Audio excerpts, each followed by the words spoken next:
I'm Dave Anthony, Fox News. With Senate Republicans take aim at a Biden COVID vaccine mandate, Minority Leader Mitch McConnell calls blatant overreach. It is illegal. 2 Democrats joined them, so it passed. Joe Manchin and John Tester. The Senate approving a measure to block President Biden's vaccine mandate for private businesses with 100 or more employees. Republicans say they've been flooded with calls from large companies expressing concerns that they'll have to fire employees who refuse to get the shot or submit to regular testing. The White House in a statement saying the mandate won't be a burden because most Americans are fully vaccinated and small businesses are exempt. That's Fox's Steve Rappaport. The Democrat-led House may not even consider the bill. The FDA's approved a new AstraZeneca antibody drug to help those with compromised immune systems or are allergic to COVID vaccines get more protection from infection. Former White House Chief of Staff Mark Meadows is suing House Speaker Nancy Pelosi and the committee investigating the January Capitol riot for moving to hold him in contempt for not testifying. Meadows tells Fox he tried to cooperate. It was so broad that you would have to do some type of legislative contortions to find a legislative reason for that subpoena. Democratic Committee member Pete Aguiar says it's a small group of individuals who are stonewalling the investigation that we're having.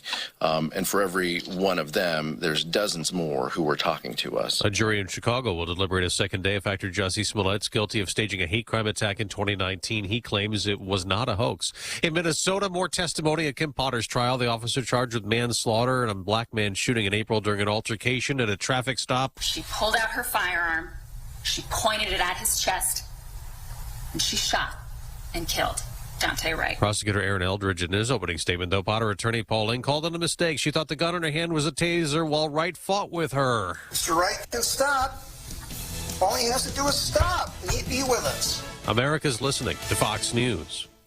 More than 1 in 3 people will face cancer in their lifetime. Unfortunately, fear can stop you from getting cancer screening, but it won't stop cancer. Early detection can save your life. Don't wait for symptoms to appear to act. Cancer screening is safe, effective, and accessible for everyone, including free or low-cost screening programs. Go to CancerScreenQuiz.com now and take the American Cancer Society's 2-minute cancer screening quiz to find out what screening tests are right for you. Don't wait. Take the quiz. Get screened. Go to CancerScreenQuiz.com now. CancerScreenQuiz.com. Hey parents, here's some good news for America's future. Kids ages 5 to 11 are now eligible for a COVID vaccine. That means all those future CEOs and artists, world-class chefs and sports stars, the engineers and the innovators are eligible for a vaccine that can help protect their future. And it's specifically formulated just for them. Find vaccines near you at vaccines.gov. Paid for by the U.S. Department of Health and Human Services. And now, award-winning news coverage with Brian Hauswirth on 93.9 The Eagle and 93.9theeagle.com. 93.9 The Eagle News Time with Robinson's Cleaners. Robinson saves you time. It is 6:03:45 right now. Our current temperature in Columbia. We are definitely going to warm up today. Our high around 65 degrees, cloudy skies tonight with a low near 38. And the outlook for tomorrow, sunshine, chance of rain afternoon and a high of 67 degrees. Good morning, everyone. Here's some of the stories we are working on at this hour. A jury in a high-profile Columbia murder trial deliberated for about 6 hours Wednesday evening before suspending their deliberations for the night at about 11 o'clock last night. There has been no verdict in this case. The jury will be returning to the Boone County Courthouse at 8:30 this morning. The trial is being broadcast live on Court TV. Lindley Rennick took the stand in her defense on Wednesday, telling the jury that Michael Humphrey is the one who shot and killed her husband in the Montgomery County Snake Barn in 2017. Her testimony was contentious between her and specifically the prosecutor, the Assistant Attorney General, Kevin Zollner. Her attorney tells jurors that Humphrey had used meth earlier in the day. Her other attorney told the jury that Michael Humphrey is a meth addict.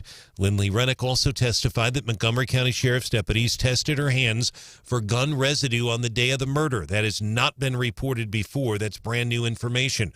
She also testified that she felt threatened by Humphrey after the murder. Assistant Attorney General Zollner grilling Rennick during the cross-examination. Zollner also told the jury during closing arguments that Lindley went to the snake farm to kill her husband and conspired with others to do it. Now, Michael Humphrey has already been convicted of murder in the case. He testified Monday that Lindley shot and killed her husband that day. Humphrey has testified for the prosecution. Again, no verdict as of yet. The jury will go back into deliberations at about 8:30 this morning. We have an updated story, 939theeagle.com, and a reminder that is very graphic information in that story. Leaders from Columbia Public Schools are reviewing a Cole County judge's recent decision and a letter from Missouri's Attorney General regarding the district's mask requirements. CPS says it plans to maintain health protocols it currently has in place, including a mask requirement. Attorney General Eric Schmidt says Judge Dan Green's November decision declares public health orders null and void.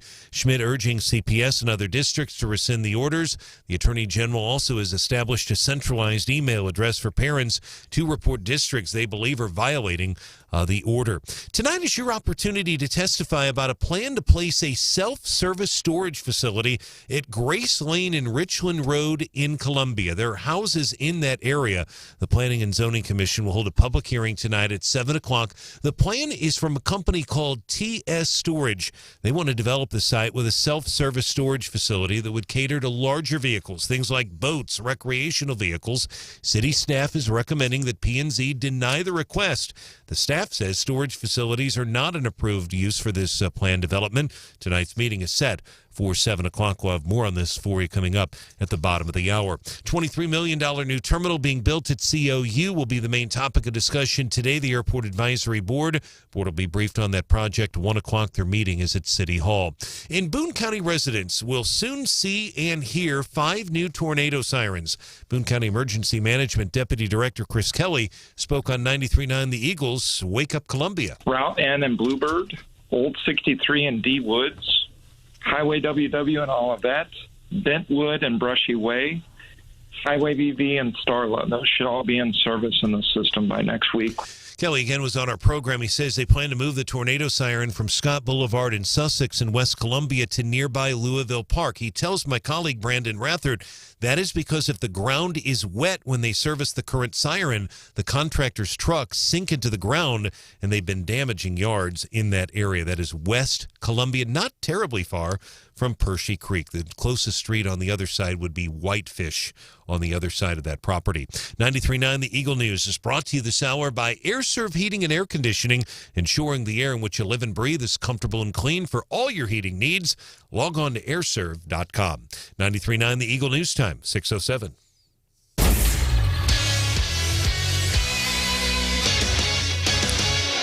Turning our attention now to sports, 3 Mizzou football players continuing to earn honors for their 2021 play. Mizzou running back Tyler Beatty of CBS Sports 24/7 Sports All-American second-team player. He set a school record single-season rushing yards with 1,604. And how about Harrison Mevis, the kicker? He is outstanding. Warsaw, Indiana. He's on the Atlantic and the Action Network's first-team All-American list. And center Michael Maietti has been named to the AP All-SEC team. College hoops, Mizzou and the Kansas Jayhawks. They haven't played in basketball since 2012. Bill Self, and of course, we'll see Coach Martin as well on Saturday. That game will be at Allen Fieldhouse there in Lawrence, the traditional Fieldhouse. Great facility. That game will be broadcast live on ESPN 2 o'clock on Saturday. And the Mizzou women's basketball team traveling to Springfield tomorrow night. They'll battle the Bears. Tip-off is set tomorrow evening at 7 o'clock. Our sports is brought to you this hour by the Missouri Heart Center. Comprehensive cardiovascular care in the heart of Missouri. MoHeartCenter.com. 93.9 The Eagle News Time, 6:08.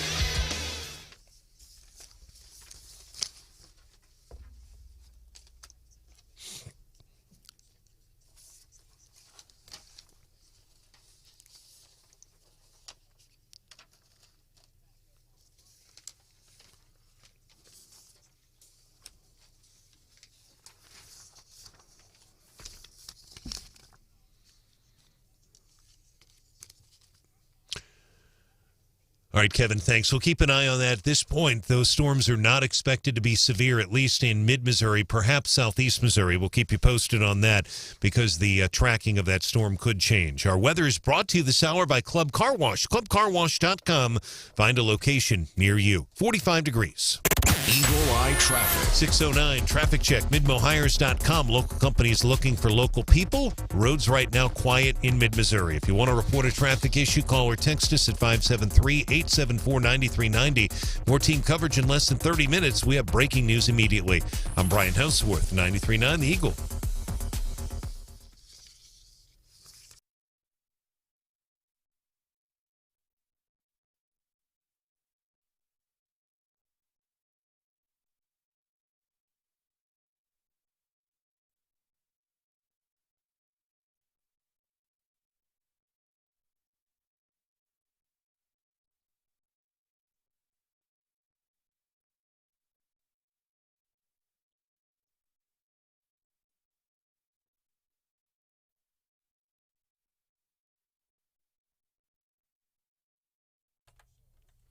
What more do I have to do to get these kids the help that they need unimpeded from a freaking piece of cloth over their face?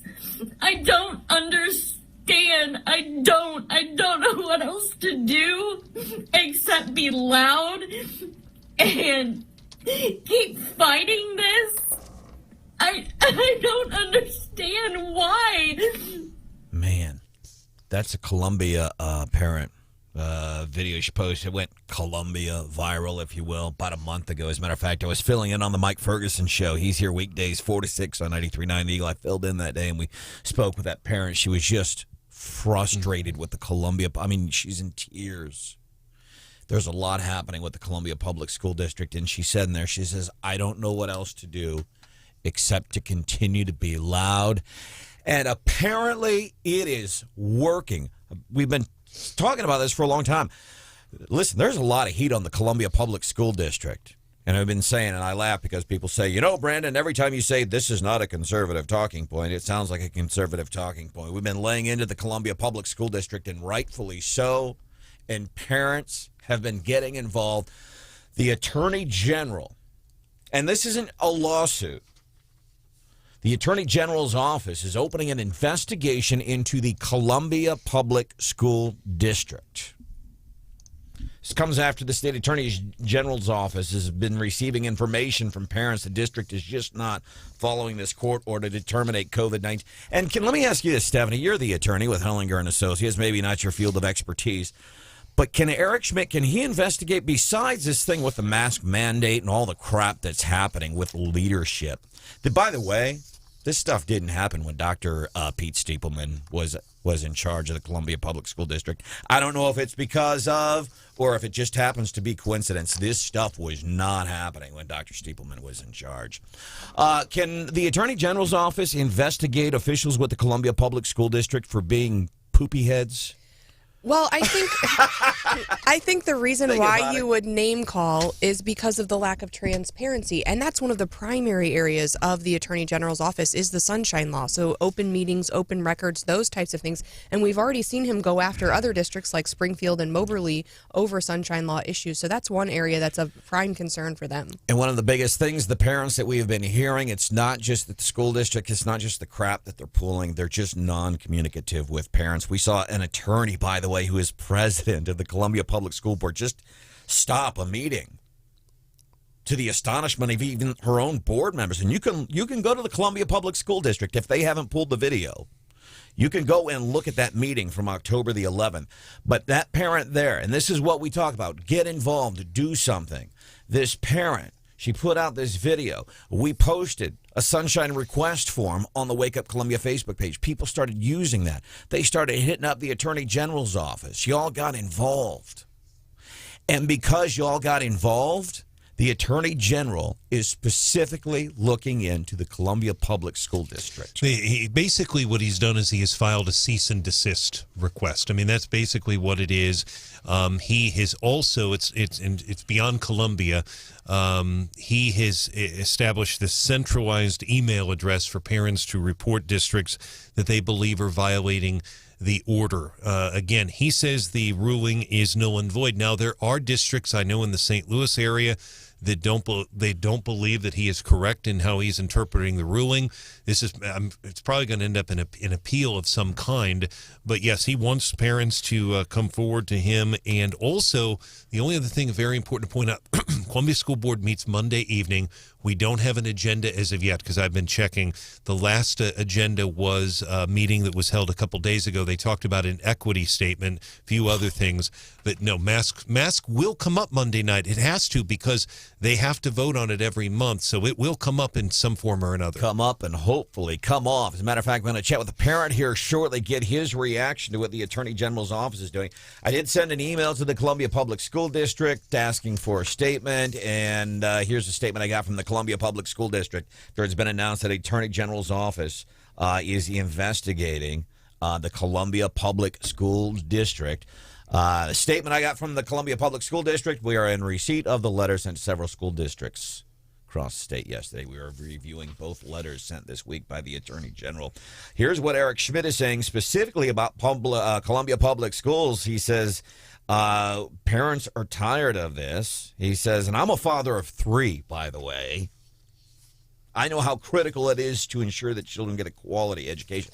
And here's what I don't understand, separate of the mask, and it's not just in here. I'm not just going after the Columbia Public School District, but like I watch ABC 17 at night, and they show highlights of high school basketball, and the people in the stands packed, and they're not wearing masks. I don't know. Neither here nor there. Just an interesting observation. That's an interesting point. Yeah. I want to bring in local Columbia Public School parent John Potter, who has been vocal. He has been going to civic groups, giving presentations, and this is not his bag. This is not what he does, but he's doing it now because his kids are involved. John, welcome into the show. Your reaction when you heard that Attorney General Eric Schmidt was opening an investigation into the CPS mask mandate.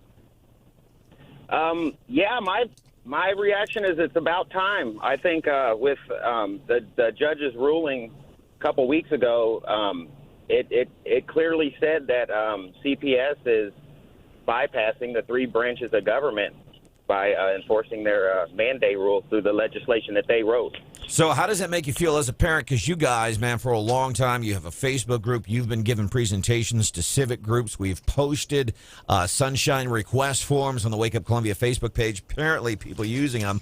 Eric Schmidt saying, quote, due to the information we have received about Columbia Public Schools, we have sent a cease and desist demanding an end to these policies and have opened an investigation into the Columbia Public School District's actions. I'm trying to think. You've put a lot of work into this, and it's just an investigation, but it is something. Right. How does that feel? You've done, and this, I know this is not what you do. I've seen you give presentations. Frankly, you're not very good at it, John. and you'll say that. Yeah. You'll say, but you're passionate about it, and you're important. How does that feel? You're seeing some fruits of your labor. Some movement. Yeah, there's actually, been some movement. Me and my wife are ecstatic about what's going on ever since the judge's announcement, since the judge's order. So, yeah, we are excited. Our kids are excited, and they can't wait. You know, they stood up. One of my children took their mask off in school when the judge actually made the original order. And so of course, they got kicked out of school, but yeah, we're excited. We think we're moving in the right direction. Dang it, it's the principle of the thing. This is John Potter. He is a parent of several students in the Columbia Public School District. Well, and see, this is this is why I am at least so excited about this, because we're always encouraging people, get involved somehow. Go to these pachyderm meetings. Go to go to the Ashland Board of Aldermen meetings, City Council meetings. Go to school board meetings. Make your voice be heard, and sometimes things like this happen. John, anything else you want to add before we let you go? Yeah, just keep up the fight, and everybody, get involved as much as you can. Right now is the time to put pressure on CPS. They're about to break. I really think they're about to pop. So let's keep the pressure on and keep up the good fight. And the other thing, the good fight there is that in regardless of whatever you think of the various policies, CRT, which is happening in the Columbia, don't let them lie to you. CRT Right. in one shape, one way or another, it is in the Columbia public schools. They are lying, Yes. they being anybody in the administration that says they aren't teaching it. It is being taught. They're not calling it CRT. Or the other thing they'll say, it's not part of the curriculum. They are, Right. and it may not be, but they are lying to you. I just got a sunshine request about a equity training meeting with teachers, and that's really where it's at. Is they're just pumping the teachers' heads full of this stuff, and they're passing it on to the children. And it reminds me, I spoke with several different, when I was looking at mayoral candidates in the city of Columbia the other day, I was chatting with 3 different city employees, and they go through equity training. And they said the other day, I think it was just last week, they sat and had to watch a video. And the video, basically, it was a montage, according to these persons that explained it to me. I'm sure City Manager John Glasscock is listening right now going, uh-oh, what are they about to say there on Wake Up Columbia on 93.9 The Eagle? They said basically it was a montage of news stories talking about like white supremacists and things like that. So making this false equation that, if all white people are racist, all white people are white supremacists. That was apparently, according to these folks, City of Columbia training. We will be posting what I got back on the sunshine request pretty soon on the Facebook group regarding that exact thing. There was a video, a YouTube video, and just about what's it called, personal identity matrix worksheet. So there's some things coming down the pipe on that. Please training. send me that, John, the personal identity matrix. I definitely want to see that. John Potter, parent, Columbia Public School District. Thanks, man. Thank you. All right. So Columbia Public School District Attorney General's office is opening an investigation into them and their handling over the mask mandate. Attorney General Eric Schmidt saying, quote, due to the information we have received about Columbia Public Schools, we have sent a cease and desist demanding an end to these policies. Daily DC Rundown coming up about 6:26 with Stephanie Bell. What do you have for us this morning? Well, Joe is hosting a 2-day virtual summit, and I know you do less meetings than I do, but I can't think of anything worse than spending 2 days on Zoom. We'll find out what he's talking about. That's coming up, the Daily DC.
An eye on the nation, an eagle eye on mid-Missouri. Wake Up Columbia with Branden Rathert. 93.9 The Eagle. The meeting with Putin, I was very straightforward. There were no minced words. It was polite, but I made it very clear. If, in fact, he invades Ukraine, there will be severe consequences. That's Joe Biden getting on a helicopter, getting ready to come here to the Show Me State yesterday. I told Vladimir Putin in no uncertain terms, and I had him quivering in his boots. That's what gets us into today's Daily DC Rundown with Stephanie Bell on 93.9 at the Eagle. Yeah, so the ambassadors to the U.S. From China and Russia wrote a joint essay in the National Interest Policy Journal describing Biden as exhibiting a Cold War mentality that will stoke up ideological confrontation and a rift in the world. You know what surprises me the most about that is that they use the phrase mentality and Joe Biden together. You don't hear that very often. Well, this is leading up to this virtual summit. So Biden kicks off this first ever White House Summit for Democracy. And that's a 2-day summit that starts today. Apparently, there will be about 110 countries. There'll be a lot of talking about democracy and posturing. But like the U.S.-Russia meeting, I don't anticipate much is going to happen there. Also, I mean, so not only do we have to worry about, people abroad, but our own folks here in the U.S. are taking swings at Biden. So the Senate yesterday voted against Biden's vaccine mandate for his large employer. Now, it doesn't look like it's going to go to the House. Doesn't look like it's going to get any traction there. And I think Psaki said, yeah, we're going to veto that if it comes here. But 2 Democrats voted with Republicans on these vaccine mandates. So was it John Tester and Joe Manchin? Yep. Lucky guess. Right on. Lucky guess, Rathert. You were right on. Yeah. Well, also some D.C. news. Bob Dole will lie in state today. Biden is expected to speak. He called Bob Dole an American giant. And so that will be happening today as well in the Capitol. All right. You want to hear some of what Joe said yesterday here in Missouri? Good. Do I want to? Sure. Good news. I don't think I could take one more phrase. It's going to be infrastructure week. But guess what? It's going to be infrastructure decade now, man. Guess what? It's going to be infrastructure decade That now, was the man. most awkward pause. Were there like 5 people there? Oh, 6, maybe. Okay. 7. Coming up, Fox News. They're going to be talking more. Another loss for Biden. This in the Senate yesterday. Fox has that story here at 6:30. Brian Hauswirth, what are the chances that we're going to get a decision today in that murder trial, very high-profile murder trial of a snake breeder in Colombia? He has that story, 6:31. Mark McCloskey. How goes his 2022 U.S. Senate campaign? He's here at 6:35. I have your ABC 17 Storm Track forecast. Sunny, 65 today, and I'm wearing a sweater. What the hell's wrong with me? So is Me Stephanie too. Darn it. I didn't check the weather this morning. Well, sunny and 65. Don't wear a sweater today. It's 46. Weather brought to you by Club Car Wash. Get an See, that's the power of radio. Get an unlimited membership, only $20 a month, clubcarwash.com. Fox News, I'm Chris Foster. President Biden hosts a new 2-day international summit that starts this morning. The first Summit for Democracy is going to be virtual, with leaders from over 100 governments expected, but neither China or Russia are invited. The snub had Chinese officials saying their country is a form of democracy and that the president's summit's going to be divisive. Fox's Jill Nato. Jurors at the trial of former Minnesota police officer Kim Potter have seen body camera video of her collapsing after shooting Dante Wright with what she thought was her taser during a traffic stop. The prosecution and defense in opening statements. When you're entrusted with a deadly weapon as part of your job, there's no do-over when you take a young man's life. All Mr. Wright had to do was surrender on the warrant, which he had to have known about. Wright was wanted on a misdemeanor weapons charge. Potter's on trial for manslaughter. America's listening to Fox News. And now, award-winning news coverage with Brian Hauswirth on 93.9 The Eagle and 93.9theeagle.com. 93.9 The Eagle News Time with Robinson's Cleaners. Robinson saves you time. 6:31 is our time. It's 45 right now in Columbia, 43 in Jefferson City. We're expecting sunshine. Today's high 65. Cloudy tonight with a low near 38 degrees. Good morning, everyone. Here are some of the stories we are working on for you at this hour. There has been no verdict in a high-profile Columbia murder trial, a case that is drawing national attention and live coverage on Court TV. A jury deliberated for about 6 hours yesterday evening before suspending deliberations for the night. The jury got the case at about 5 p.m. 33-year-old Lindley Rennick is charged with first-degree murder for the death of her husband, Ben. She testified Wednesday she had intended to request a divorce from her husband in 2017 and brought Michael Humphrey along. She testified she had no idea that Humphrey had a gun and that Humphrey fired multiple shots in the snake barn, killing Ben Rennick. She did break down on the stand yesterday several times. Prosecutors say Lindley conspired with 4 people to kill her husband and is guilty of first-degree murder regardless of whether she fired the shots or not. But defense attorney Timothy Hesseman rejects that. He told the jury that Michael Humphrey is the one who did it, and he threatened to kill Lindley Rennick if she called police on him. An updated story on our website, 939theeagle.com. Meantime, saying he's tired of stonewalling from school districts, Missouri's Attorney General asking parents for help in identifying districts he says are violating Cole County Judge Dan Green's recent order. The Attorney General says Judge Green's ruling declares COVID public health orders null and void. Here in Columbia, CPS says they're reviewing Judge Green's ruling and also the Schmidt letter, but will maintain the health protocols and mask requirement currently in place. Columbia City staff members are recommending that a planning commission reject a proposal to place self-service storage facilities at Grace Lane and Richland Road. TS Storage wants to develop the 2-acre site with a storage facility that focuses on recreational vehicles and boats. TS Storage wants to put 11 storage units in the center of the site, another 17 units on the east property line. Columbia's Planning and Zoning Commission will take your testimony tonight at 7 o'clock. A public hearing will be held. And emergency management officials plan to move a tornado siren from West Columbia, Scott, and Sussex to nearby Louisville Park. Boone County Emergency Management Deputy Director Chris Kelly tells Wake Up Columbia access to the current site is difficult when it rains. We're basically moving the Siren 54 site from Scott and Sussex due to the fact every time our service contractor goes in there, when it's wet or inclement, he sinks into their backyard and damages their yard. Louisville Park is located near Whitefish Drive. Mr. Kelly emphasizes there are multiple sirens in that general area. 93.9 The Eagle News Time, 6:33.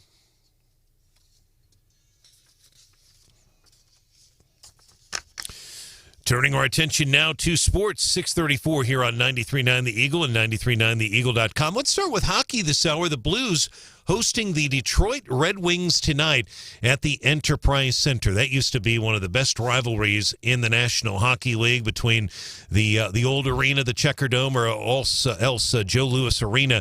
Detroit, obviously not what they once were. The Blues, by the way, have a number of people out, COVID protocols and injuries. Bennington is out, Falk is out, several players out.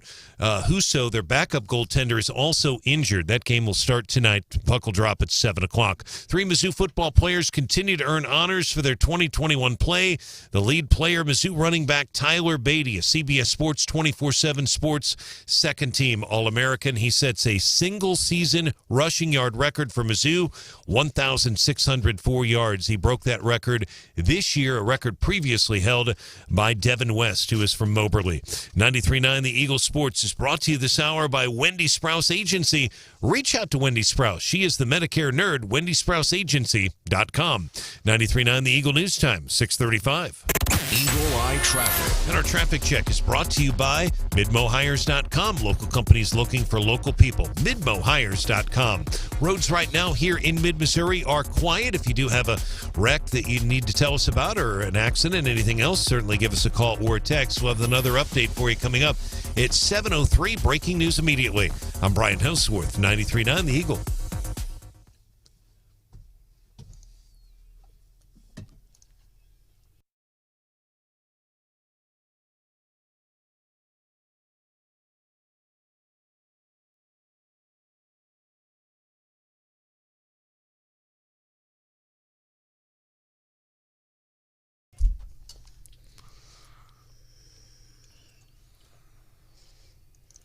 No, I'll endorse at some point. It's a very interesting race, and the Missouri race also a very interesting race.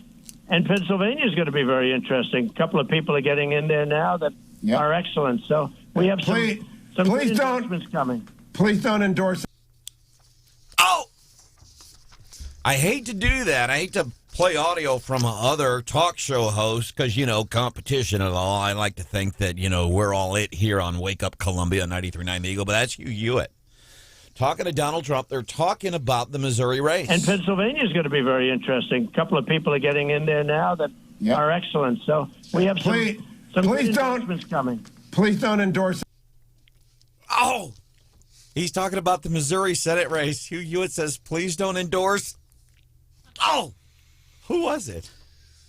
Mark McCloskey is hanging out with us now. Mark, I will tell you this. It wasn't you. Do you know who it was? And if you do know who it was that he said, don't endorse this individual in our Missouri race, if you know who it is, don't say the name. But do you know who it was? Oh, yeah. Okay, let me ask you this. Before Hugh Hewitt said that to President Trump, would you have guessed who he would have said if he said, don't endorse this person in that Missouri race? Would you have guessed who it is that Hugh Hewitt said? Well, ever since Hugh Hewitt's interview with that nameless person last spring, I think so. All right. Mark McCloskey running for Senate here in Missouri, 2022. Welcome back into Wake Up Columbia. Stephanie Bell, Brian Hauswirth, Hannah, the producer. My name is Branden. Branden, rather glad you could be here. By the way, I want to let you know, last time we asked you about your choice of attire on the campaign trail, the big old polos, and you said that's so everybody knows I'm coming at them with the big stick. That got some a little bit of traction in Missouri political circles. I didn't know if you had known that or not. No, but that teaches me to ad lib. Let me ask you. So Eric Schmidt, our Attorney General, by virtue of his position as the Attorney General, obviously we like to say, "Oh, that doesn't happen," but we know people campaign while they're in office. But he's getting some momentum right now. Series of successes. Announcing yesterday, he is specifically here in Columbia, saying, "quote Due to the information we have received about Columbia Public Schools, we have sent a cease and desist, demanding an end to these policies as it relates to quarantine and masks." Let me ask you this. He obviously, Schmidt does, he gets traction. How do you, as somebody who's running for the same office he's running, how do you try to combat that or at least equal that?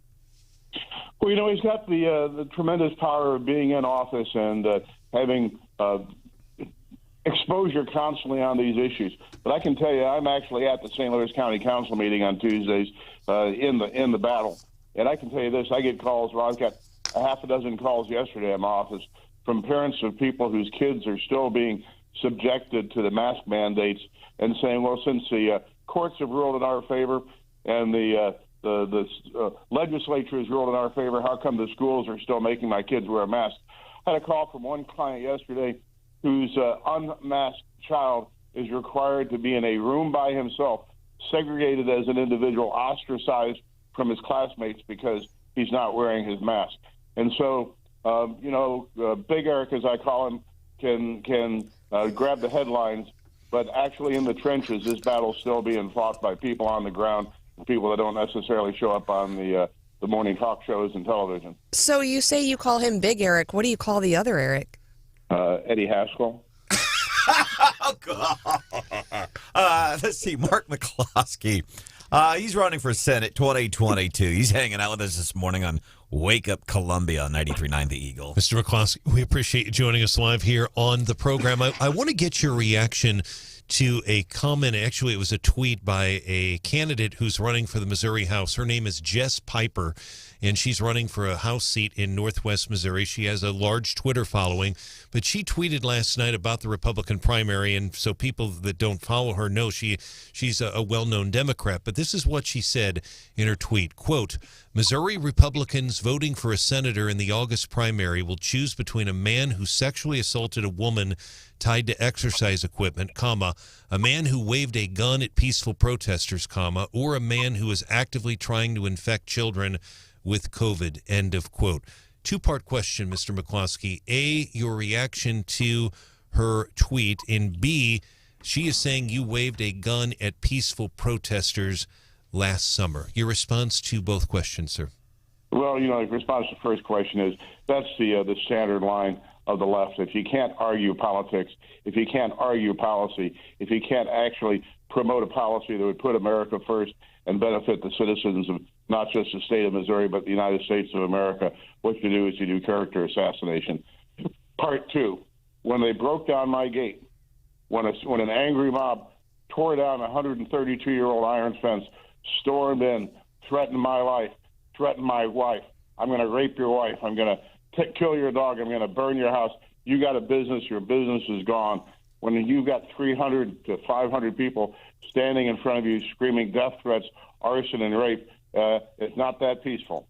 And one of the benefits of the Second Amendment is you've got a right to keep and bear arms. Keeping arms means you've got a right to own them.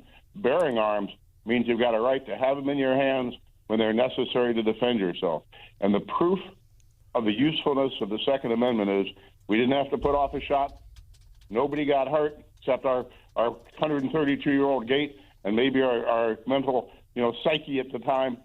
But the Second Amendment held off a mob. Unlike downtown St. Louis, nothing got burned, nobody got shot, nothing got broken, and that Second Amendment stood between us and a mob. I want to ask you this. You and your wife, by the way, much publicized the photograph and the whole incident, the BLM folks, and we've seen, I've experienced the wrong end of the BLM right here in Columbia, was assaulted. One of the county prosecutors called and said, Branden, that is on video. Please press charges. I decided not to do it. I was assaulted. I had several things thrown on me that night. I've experienced that. I know firsthand, but I'm curious. As you were watching the Kyle Rittenhouse case unfold, here was a guy who was protecting himself. You guys were protecting yourselves. As you were watching that trial, was there, I don't know, were you paying maybe even more attention than the rest of the country was? Because I think there are some parallels with his story and your story.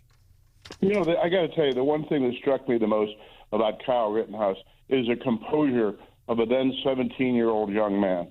He's up there, he's trying to help out. And, of course, the big lie is that he traveled across state lines with a gun like that made any difference, even if it was true, to some place he didn't live. Well, his dad lives there. His grandma lives there. He was working there as a lifeguard that day. And then when the fit hits the shan, he's not doing anything indiscriminately. He is only firing at people that are attacking him. He's not firing indiscriminately. He's not firing wildly. He is very controlled and very disciplined. And I wish at some point in my life, I'm 65 years old, I hope that whenever I was in a similar circumstance, I would be as controlled and as disciplined as he was. But, we were worried up there. We spent the week of the jury deliberation in Kenosha, and there were, at any given time, 100, or you can call them Antifa, I'll call them communists, because they're rallying under a flag that said, revolution, nothing less. And when I would wade in to get my fair share of abuse, I can tell you these people were straight communist activists. Yep. But they were shouting threats on megaphones 8 hours a day, loud enough from the courthouse steps that the jury had to hear them. And the proof of the quality of our system of justice is that those jurors had the strength of character and courage to render a verdict despite the threats being applied to them 8 hours a day by an angry mob. He was very composed, and I love this because a lot of those cable news outlets, MSNBC, CNN, and USA Today, say, I can't believe the right is holding Kyle Rittenhouse up to be a hero, and I certainly wasn't. But then my opinion on that evolved, and here's why. Because of what even our president said about him when this incident first took place. He was a white supremacist, and how the media treated this kid, lambasted this kid who did nothing wrong. He simply was protecting his own life. Yeah, he is absolutely a hero, and not because he was protecting his life that night, but because he stood up. This little kid from Illinois stood up and protected himself against the media. Damn right, he's a hero. Two things before we let you go. Zach wants to know, says, be sure to ask Mr. McCloskey if he owns a rifle sling. Oh, yes. Okay. And the other thing, I want to apologize. The other day, I was going through voicemails. I noticed my light on and I told Stephanie Bell this story. I spend very little time at my desk here in the building. I spend it elsewhere. I'm walking by my desk the other day and my message light is flashing. Oh, I got a message. Well, I had 12 messages. Whoops. And they dated back a while, so you and I were kind of playing phone tag there for a while. But you know who else I missed? Does anybody know the name John Schneider? Stephanie, do you know who John Schneider is? I don't think so. Hannah, John Schneider, name ring a bell? It does not. By chance, Mr. McCloskey, do you recognize the name John Schneider? Dukes of Hazzard. Yes. And now he's kind of he does like some country music. He does a lot of stuff on Lifetime TV, and Fox features him on the show a lot. So if you saw him, you might recognize him. Sure. One of those things. Anyhow, I had a phone call from John Schneider saying, "Hey, I'm in Missouri this weekend. Would love to come on the show." But it was 3 weeks ago. Oh, Branden. But he was in the same batch of messages that I got, so I'm glad you were able to finally join us, man. Next time you come through Columbia, we got to get you in the studio, Mark, okay? Absolutely, absolutely. All right, website, where can we go if folks want to... Huh? Cheap commercial plug, too. If anybody wants to help out the campaign, it's McCloskey for Senate, FOR, McCloskey4Senate.com. We need all the help we can get. I'm not the sitting attorney general, so I don't get to be on television every morning, but I need all the support I can get. If people want to save this country, you got to get somebody who's not an entrenched politician to go to D.C. and try to shake stuff up and kick some rhino butt. I like that. McCloskey even gives kudos, gives a nod to the big Eric, as he calls him. Thanks, man. We'll see you. Take care. All right. No, I'll endorse at some point. It's a very interesting race, and the Missouri race also a very interesting race.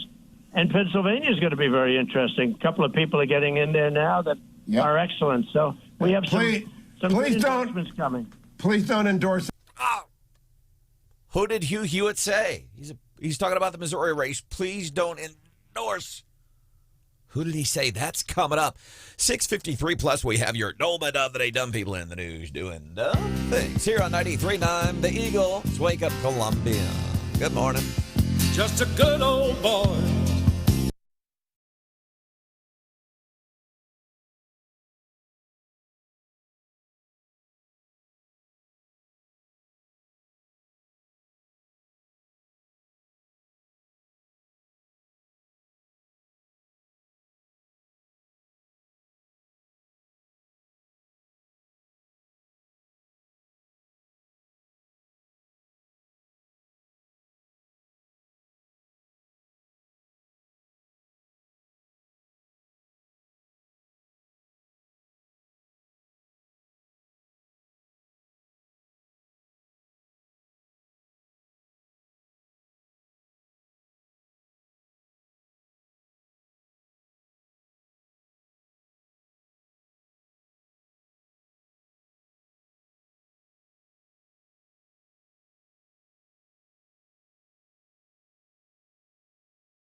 Everyone else takes it too seriously. Thank God you get it.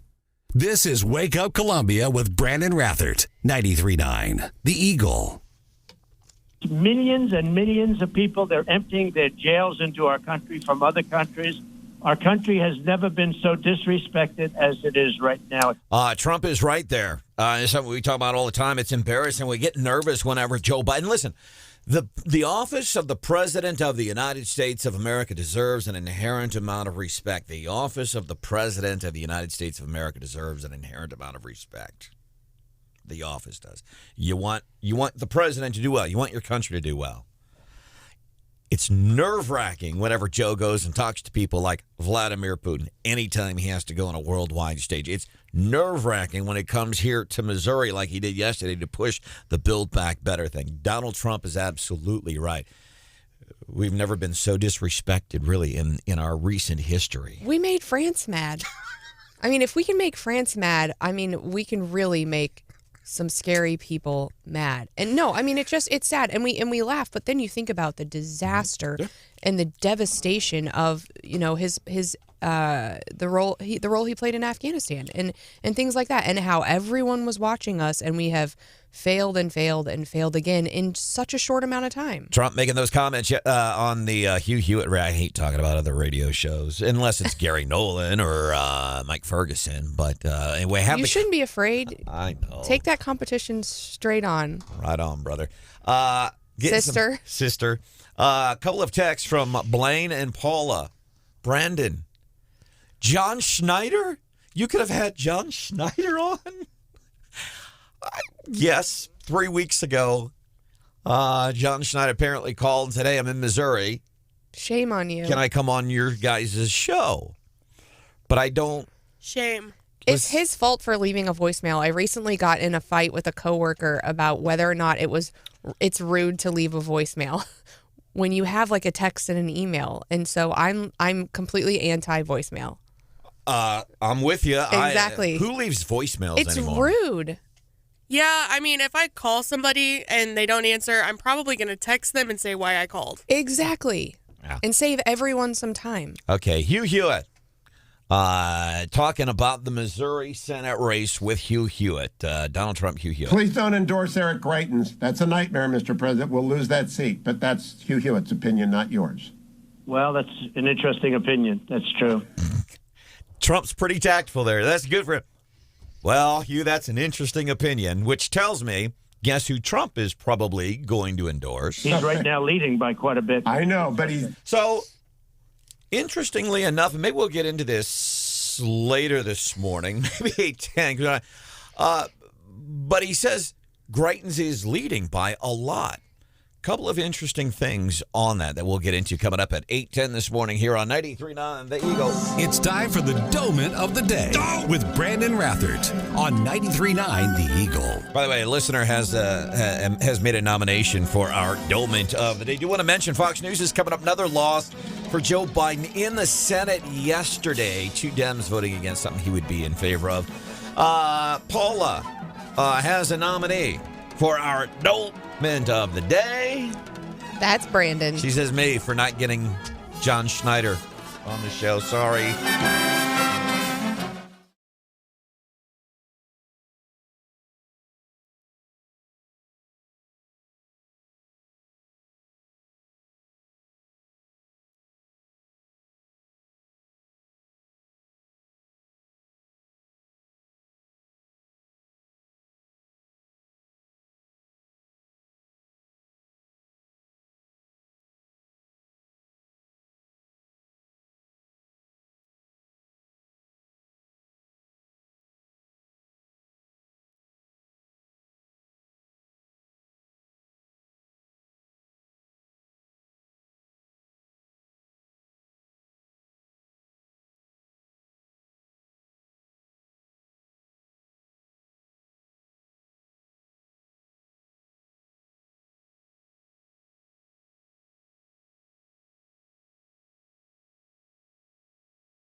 It might be a less confrontational call.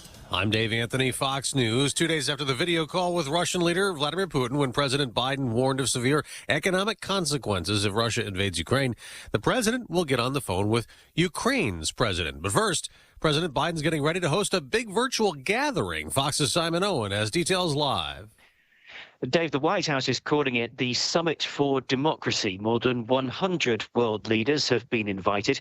President Biden is expected to say democracy is in a recession, both at home and overseas, and encourage leaders to reverse that trend. It's thought he'll speak about the importance of voting rights. Countries excluded from the meeting include China and Russia. Their ambassadors to the U.S. say the president is stoking ideological confrontation. Dave? Simon, in 2 hours, the president will attend a ceremony for Bob Dole. A war hero who sacrificed beyond measure, who nearly gave his life for our country in World War II. The late Senate leader Dole will lie in state at the Capitol. The Senate has passed a resolution opposing the president's COVID vaccine mandate on workers at larger private companies, which is already blocked in court. 2 Democrats joined Republicans approving it, Joe Manchin and John Tester, who told Fox. I've heard a lot from my businesses in the state of Montana, and they've told me that, it's put them in a heck of a bind. And so I think they should have some relief. But the Democrat-led House may not even consider it. The number of people fully vaccinated across America, now over 200 million. Almost a quarter of them have also got a booster shot. The homeless man accused of setting the Fox News Christmas tree on fire early yesterday outside our New York City headquarters has been set. Charged with offenses, including arson, criminal mischief, and reckless endangerment. But those are all misdemeanors, and they don't qualify for bail under new reform laws. Fox's Ashley Strohmeyer. A new tree will be lit today. America's listening to Fox News. More than 1 in 3 people will face cancer in their lifetime. Unfortunately, fear can stop you from getting your cancer screening, but it won't stop cancer. Early detection can save your life. Don't wait for symptoms to appear to act. Cancer screening is safe, effective, and accessible for everyone, including free or low-cost screening programs. Go to CancerScreenInfo.com right now for free screening resources and recommendations from the American Cancer Society. Don't wait. Early detection can save your life. Go to CancerScreenInfo.com today. CancerScreenInfo.com. Hey parents, here's some good news for America's future. Kids ages 5 to 11 are now eligible for a COVID vaccine. That means all those future CEOs and artists, the world-class chefs and sports stars, the engineers and the innovators, they're all eligible for a vaccine that can help protect their future.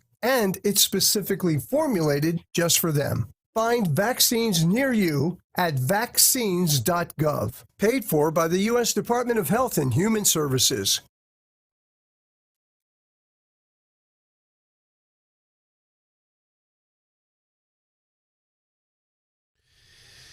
93.9 The Eagle News Time with Robinson's Cleaners. Robinson saves you time. It is 7:03:45 right now in Columbia. Going to warm up today. Sunny and a high of 65 degrees. Cloudy tonight. Low near 38. Our sunrise will take place at 7:15 this morning here in about 12 minutes. Good morning, everyone. Here's some of the stories we are working on for you at this hour. A preliminary hearing has been held for 3 crew members who are charged with the deadly 2018 duck boat accident in southwest Missouri. 3 men charged after the duck boat sank back in 2018 at Branden were in a courtroom yesterday. It was a preliminary hearing to determine if the criminal case against them will proceed. Kenneth McKenzie was a captain of the duck boat. Curtis Lantham is a GM at the Ride the Ducks in Branson. And Charles Baltzell is the operations supervisor, who was a manager on duty the night the boat sank. They are all charged with 17 counts of first-degree involuntary manslaughter. John Marsh, 93.9 The Eagle. All right, John, thanks. Meantime, a jury from western Missouri's Clay County will return to the Boone County Courthouse here in Columbia this morning to continue deliberations in Lindley Rennick's emotional murder trial. The jury deliberated for about 6 hours Wednesday evening, then suspended their deliberations at about 11 p.m. Rennick took the stand yesterday. She is charged with killing her husband, Ben, a well-known snake breeder, in 2017. She testified to the jury that Michael Humphrey of of Jefferson City is the one who killed her husband. Humphrey's already been convicted of murder in the case. He has testified for the prosecution. Again, no verdict as of yet. Jury deliberations will resume at 8:30 this morning. That is a Clay County jury. Judge Kevin Crane presiding over the case. Live coverage nationwide on Court TV. Leaders from CPS are reviewing a Cole County judge's recent decision in a letter from Missouri's Attorney General regarding the district's mask requirement. CPS says it plans to maintain the health protocols it currently has in place, including the mask requirement, as they take a look at that report. Eric Schmidt is urging CPS and other districts to rescind the orders. The AG has established a centralized email address for parents to report districts that they believe are violating the order. Tonight is your opportunity to testify about that proposal to place a self-service storage facility at Grace Lane in Richland Road in Columbia. Planning and Zoning Commission will hold a 7 o'clock public hearing tonight. The plan is from TS Storage. They want to develop the site with a self-service storage facility that would cater to larger vehicles, things like boats, recreational vehicles. City staff is recommending that P&Z deny the request. They note that storage facilities are not a permitted use for this planned development. Tonight's meeting is at 7. $23 million new terminal being built at Columbia Regional will be the main topic of discussion today at the Airport Advisory Board meeting. The board will be briefed on the project at 1 o'clock today. Mayor Brian Treese tells 93.9 The Eagle the new terminal will expand economic development. Mayor Treese notes Columbia has world-class health care, and he tells the Eagle North America's only nuclear reactor that makes radioactive isotopes is housed here. 1 o'clock today. Airport Advisory Board, they meet at City Hall. That's open to the public. And Boone County residents will soon see and hear 5 new tornado sirens. Boone County Emergency Management Deputy Director Chris Kelly spoke on 93.9 The Eagles Wake Up Columbia. He tells us they plan to move the tornado siren from Scott Boulevard in Sussex and West Columbia to nearby Louisville Park. Says that's because if the ground is wet when they service the current siren, the contractor's trucks sink into the ground in damaged yards in the area. 93.9 The Eagle News is brought to you this morning by the Candy Factory. They help you get set up with delicious chocolate gifts to show your appreciation. This holiday season, stop by the Candy Factory, downtown Columbia. 93.9 The Eagle News Time, 7:07.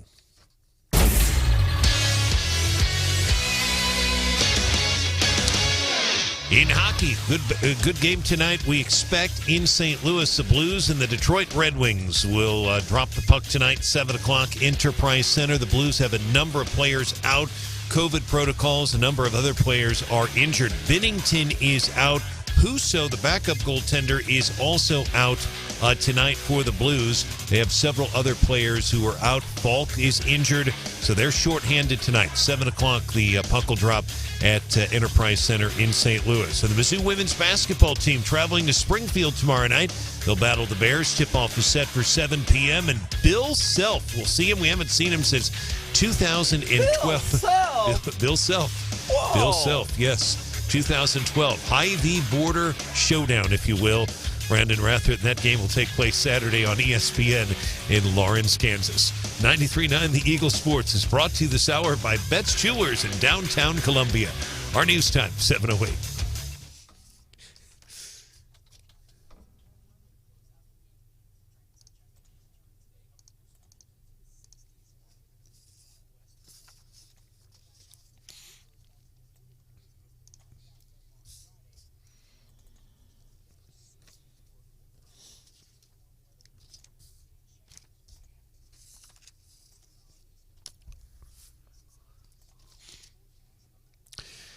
All right, Kevin, thanks. And your weather forecast is brought to you this morning by Club Car Wash. You can get an unlimited membership for just $20 a month. ClubCarWash.com. Find a location near you. It's 45 degrees.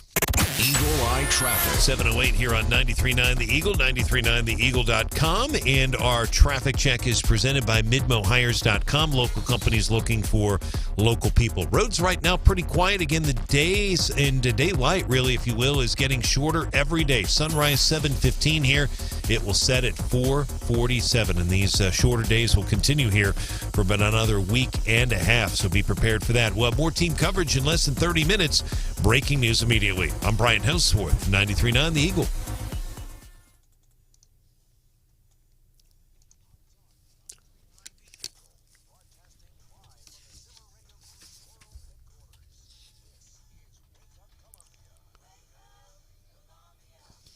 think that may be yours. I'm not sure.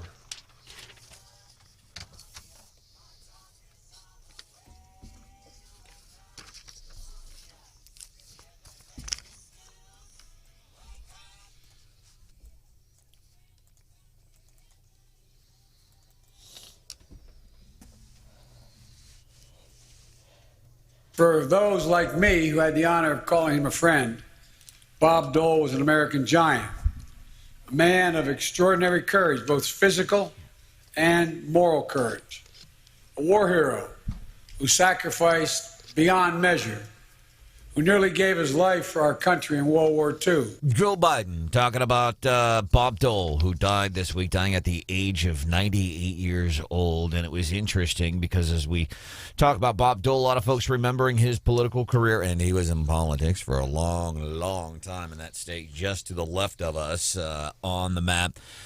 But I thought it was interesting, and for the most part, I think everybody's been kind in their words afterwards. And Hannah, can you put my phone's not working? I can't get the doctor up on here. And Dr. Randy Tobler, I want to ask your opinion. For example, John McCain. He died, and a lot of folks criticized John McCain. Well, he was an SOB. He was a rhino, and he lied about his service and blah, blah, blah. He lied about his accomplishments.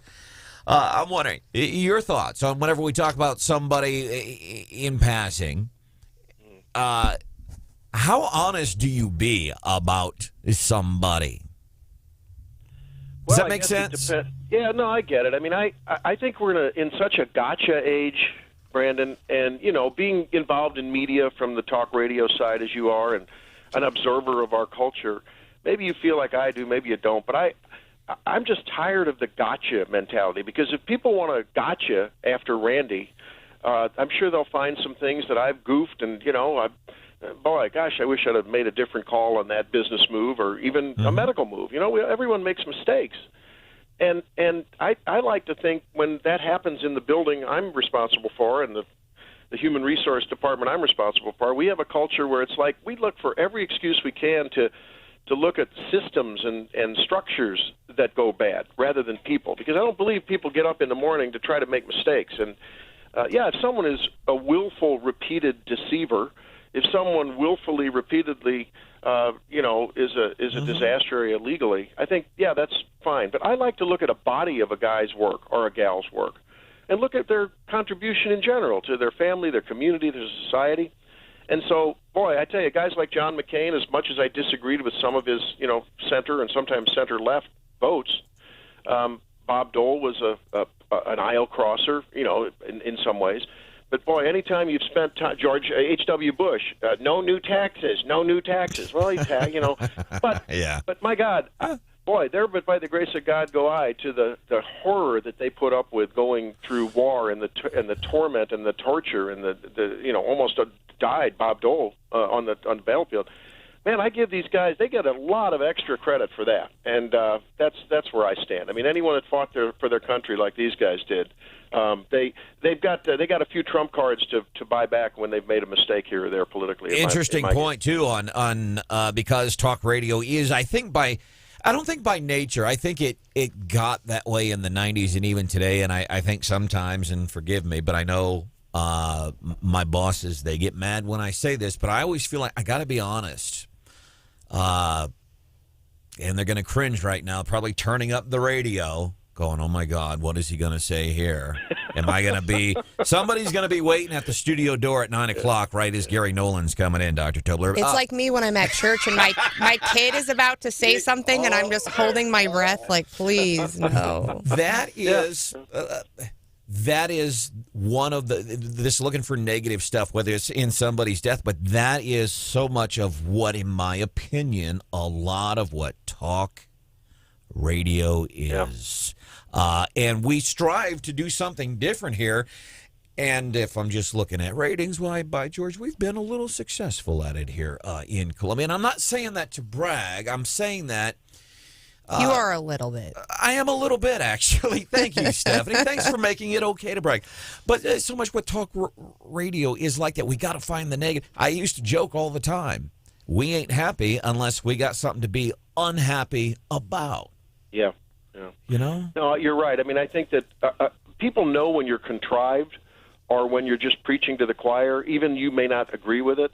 And good people, like the good people that I think really truly listen to, conservative talk radio, will give you credit more for being authentic and being yourself and saying, call balls and strikes, as I like to say, than they will for conservatives have really good BS meters, Branden. Yeah. And I know for one, there is such a quest and a thirst for authenticity out there, even in our daily relationships. No one likes a salesperson who comes up and, with the plaid coat and the patent leather shoes and, hey, I got a special deal. It's only good till midnight. And if you don't, well, we figure that out pretty quick. Yep. And I think that the key to success is authenticity in all relationships, whether it's children, friends, family, or business dealings. Amen, Brother Tobler. Dr. Randy Tobler on Hot 93.9 The Eagle. It's Wake Up Columbia. Stephanie Bellhanna, the producer. Brian Hauswirth is here. My name is Branden Rathert. Do you want to talk about Eric Schmidt going after the Columbia Public School District? But you talk about that authenticity and how that's really what we strive for in our relationships with people, and that's the power, I think, of radio in general. Earlier this week, we marked it had been 80 years since Pearl Harbor. And, of course, World War II, we know the story. 80 years. And that brought us together as a country. But Dr. Tobler, and you'll remember this better, and that's not an age joke, but for me, being a 50-year-old guy, so that was December 1941.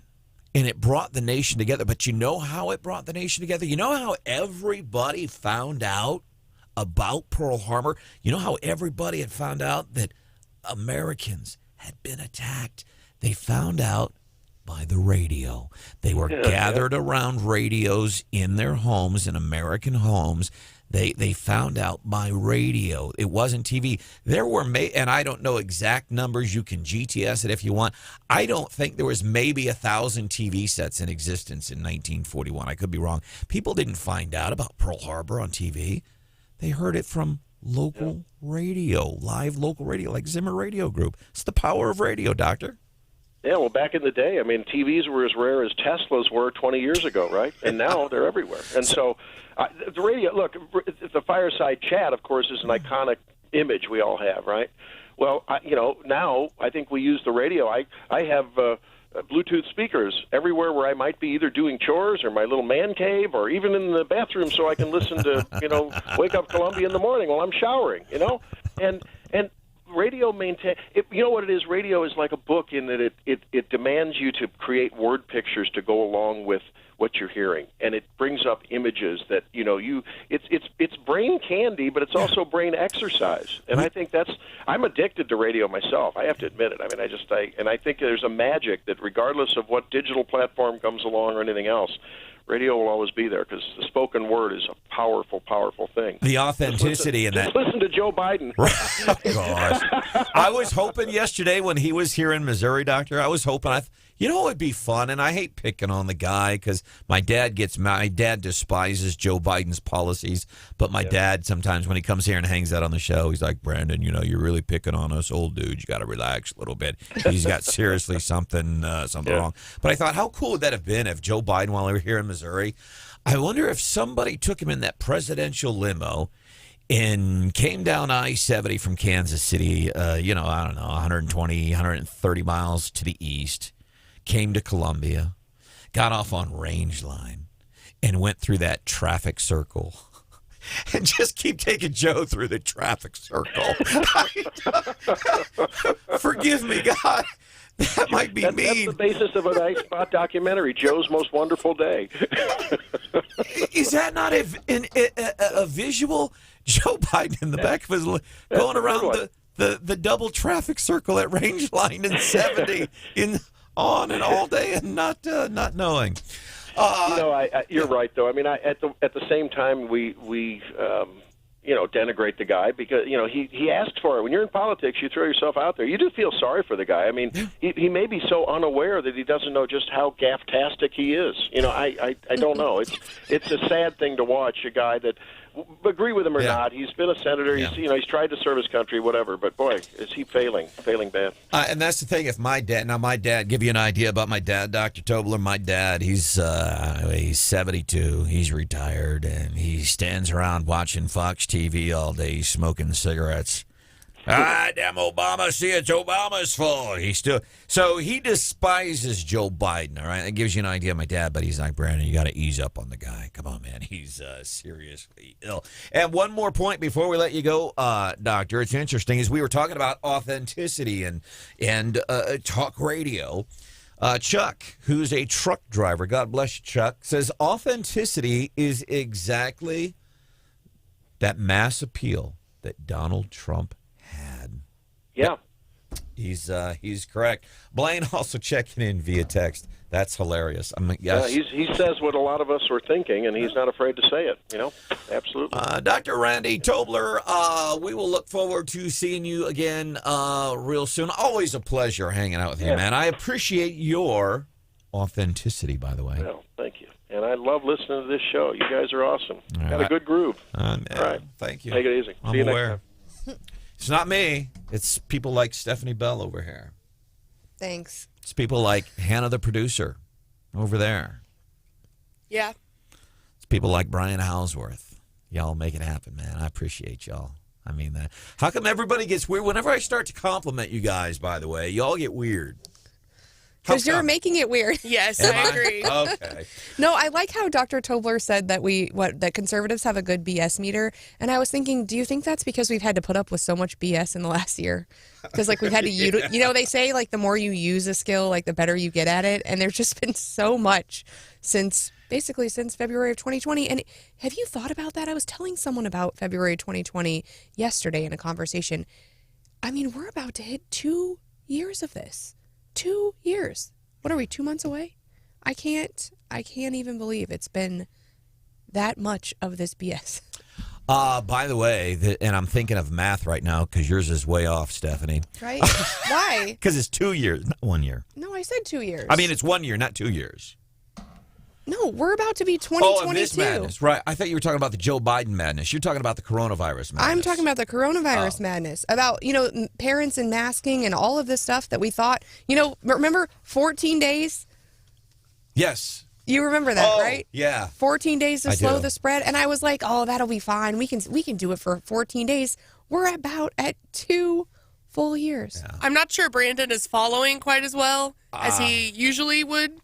Are you okay? I'm on cold meds right now. Not drowsy, cold meds, incidentally. Would have fooled me. Coming up, what's hot? Got ironically, a COVID bride who tried to make her wedding better and didn't really succeed.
Download the 93.9 The Eagle app and listen to Wake Up Columbia everywhere. It's easy to do. Geez, even Branden figured it out. 93.9 The Eagle. My fellow Americans, today you sent a message to the whole world. Do you recognize that voice? Hillary Clinton, of course. Okay. That is her... My fellow Americans, today... victory speech. Right, from 2016. Okay. She is sharing what would have been her victory speech. Now, she's like making the rounds on media. If I would have won... And again, I feel sorry for these people. I'm not even poking fun at Joe Biden anymore. I'm not poking fun at Hillary. She needs some psychiatric help. Let it go. It's 4 years ago, man. You didn't win. 5 years ago. Speaking of math, it was 5 years ago. Thanks, Hannah. 7:25-ish. There you go again with your math skills, because it's 7:29. USA Today had an article how math is racist. I'm not kidding. I'm not even making that up. And so I'm stuck on this math thing, and I ain't very good at my English is way gooder than my math is. What's hot with Hannah today? So I've got a story on the Wake Up Columbia Facebook page about a COVID bride who tried to have a wedding for the third time, and her husband ended up getting severe food poisoning and having to go to the hospital the day of the ceremony. Like bridesmaids? Yeah, kind of. But she went ahead and had the reception. Yeah.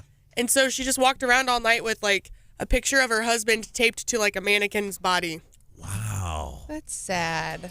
Or sweet, or... They had already had like a backyard COVID ceremony in 2020, and they were just trying to party with their friends. Man, food poisoning. That's on your wedding day. Coming up, Fox News here. Another loss for Biden in the Senate yesterday. Fox has that here at 7:30. Brian Hauswirth is here. What's the possibility we'll get a decision today? And that murder trial is generating national headlines. This is a murder trial of that high-profile snake dealer. He's here. And then at 7:35, we'll hear the victory speech that Hillary would have given if she had won. ABC 17. Storm track forecast 65 today. Right now it is 49. Weather brought to you by Club Car Wash. Get an unlimited membership. $20 a month. More details at clubcarwash.com. Fox News. I'm Chris Foster. 2 Democrats join Republicans in a Senate vote to overturn President Biden's coronavirus vaccine mandate for large businesses. It's one of several mandates so far blocked by federal courts. The upper chamber voting to repeal federal vaccine mandates. That vote 52-48, although it should be noted that a companion petition over in the House is still short of the 218 signatures needed to force a floor vote. Fox's Kevin Corke. Longtime Kansas Senator Bob Dole lies in state at the Capitol today for people to pay their respects. President Biden and congressional leaders will pay tribute in a small ceremony here. He was a person who taught everyone here about dignity, duty, integrity, and patriotism. House Speaker Nancy Pelosi called Dole a patriot who served his country in World War II. Dole was badly injured, losing the use of his right arm. Fox's Jared Halpern. America's listening to Fox News.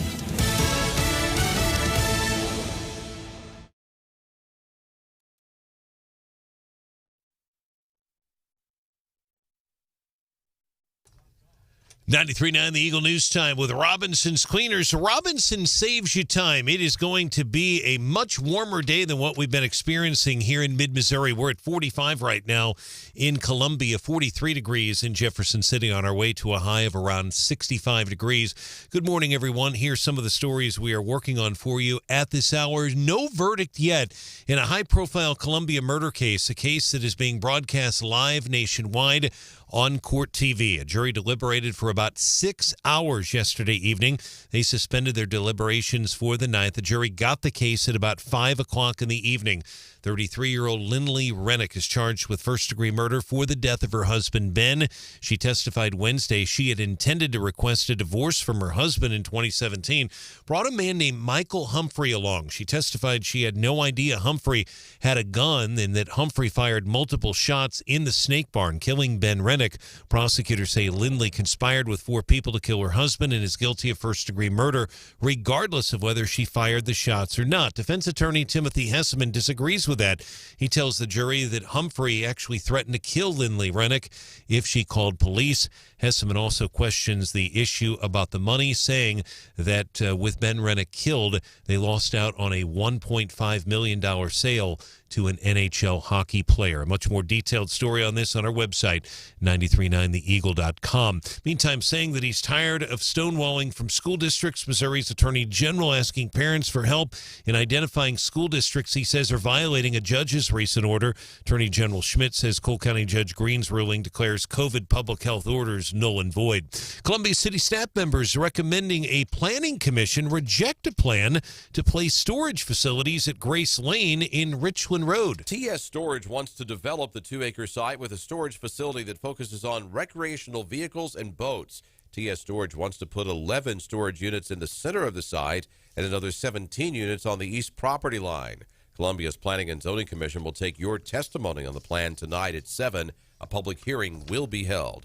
Don Luzader, 93.9 The Eagle. All right, Don, thanks. And emergency management officials will move a tornado siren from West Columbia, Scott, and Sussex to nearby Louisville Park. Boone County Emergency Management Deputy Director Chris Kelly tells Wake Up Columbia access to the current site is difficult when it rains. This park is called Louisville Park. It is located near Whitefish Drive. Mr. Kelly emphasizes there are multiple sirens in that general area. That is West Columbia. It is off of Scott Boulevard. 93.9 The Eagle News is brought to you this morning by the folks at Dr. Kent Willett Dental Associates. Make an appointment now, 573-445-5300, WillettDentalAssociates.com. Our news time, 7:34.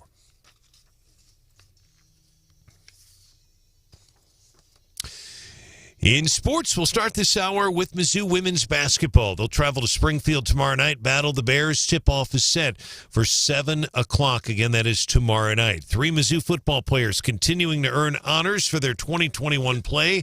Tyler Beatty, a CBS Sports 24/7 Sports second-team All-American.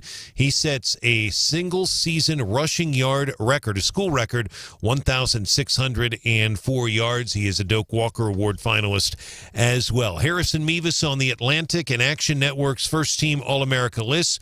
Michael Maietti has been named to the AP All-SEC team. He is a center and a transfer from Rutgers. What a job he has done as well. Don't forget the Mizzou Tigers will play in a bowl game. That game will be coming up on December the 22nd. It is the same night, by the way, that Mizzou plays Illinois and the Bragging Rights game almost at the same time. So still not 100% sure which station these games are going to be on. We'll let you know as we get a little bit closer to that. Our sports is brought to you this hour by Witt Print Shop, where your printed products are so much more than ink and paper. Our news time, 7:35. Eagle Eye Traffic. And our traffic check with MidmoHires.com. Local companies looking for local people at 7:35 here on 93.9 The Eagle, 939theeagle.com. Roads have been quiet this morning. Jefferson City had at least 6 to 7 crashes yesterday in the middle of the day. And a couple of those we thought were serious. They didn't turn out to be. But again, a number of crashes yesterday here in Columbia. It has been quiet. If you do want to report a traffic issue, call or text us 573-874-9390. We'll have more team coverage in less than 30 minutes. Breaking news immediately. I'm Brian Hauswirth, 93.9 The Eagle.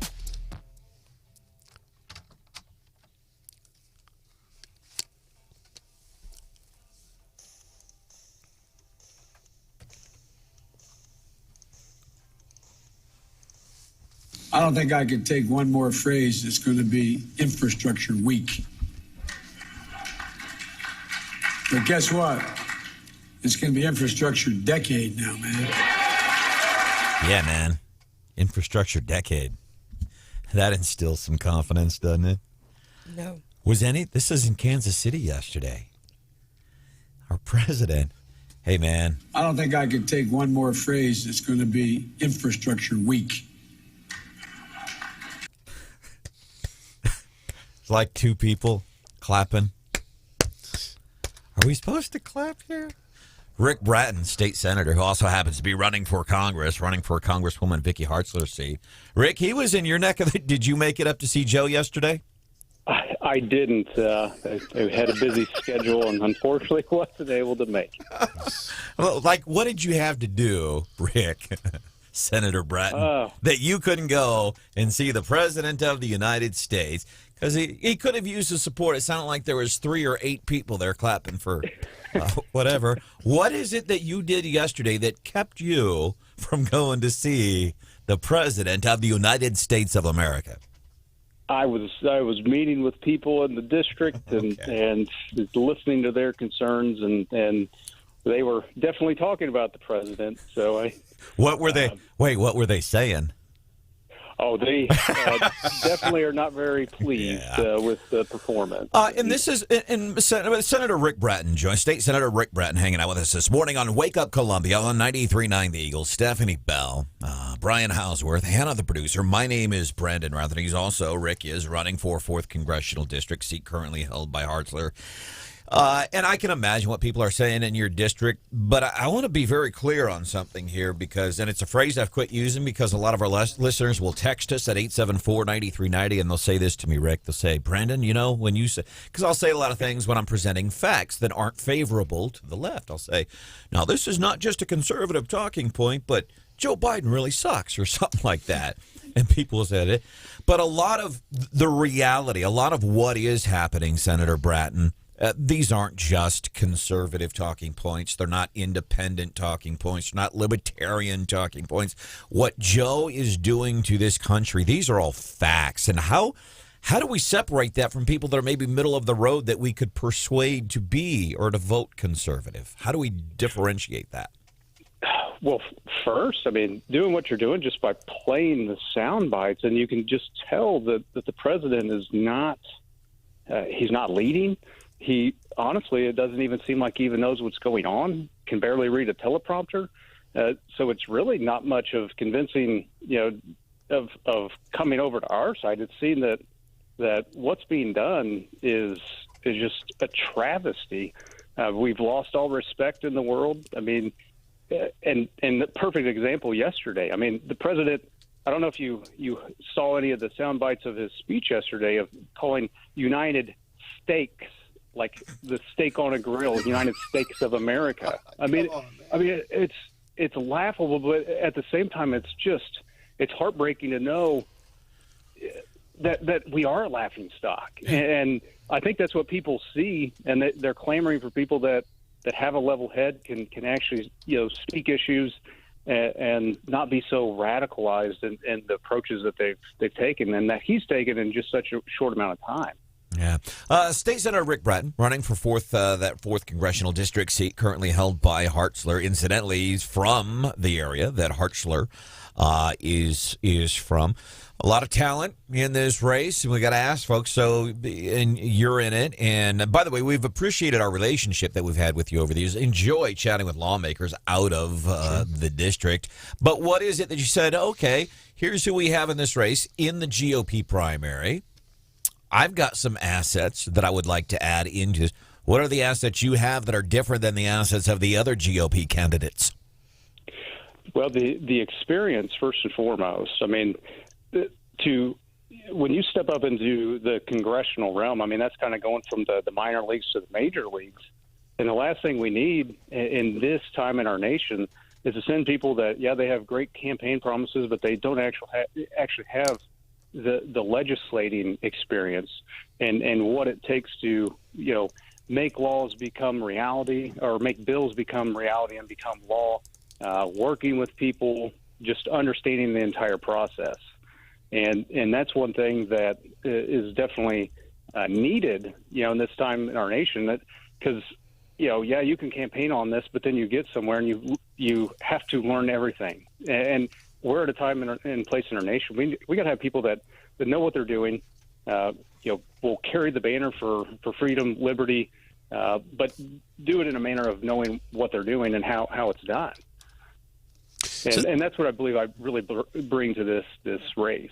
Senator, we appreciate you joining us live on Wake Up Columbia. I have 2 very quick questions. One about the campaign, and I do have a question as well about the upcoming session, because obviously that's going to be very interesting, and we're not far away.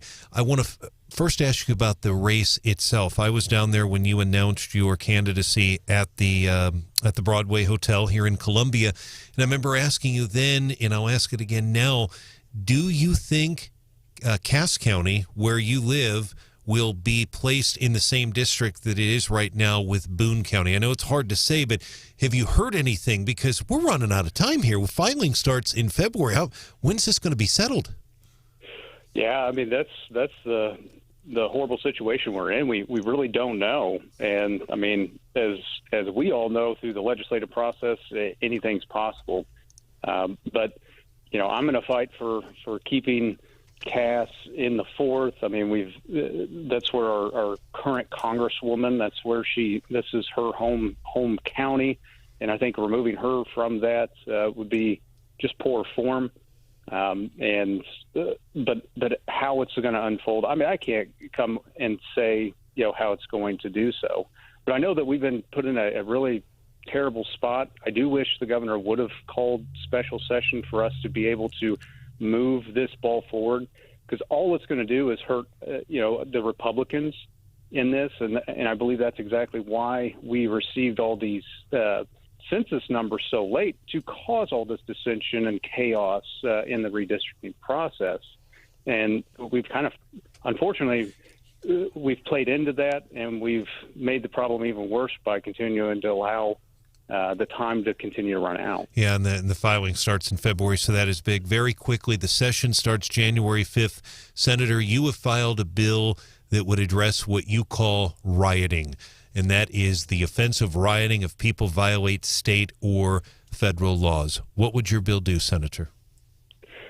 Well, on the rioting aspect, I believe, what bill number was that on? I'm on there right now. It's 66, and I realize it has a number. There's a lot of different things, but that vandalism's in there grabbed my attention. But okay. It's 66. It goes to judiciary and civil and criminal jurisprudence.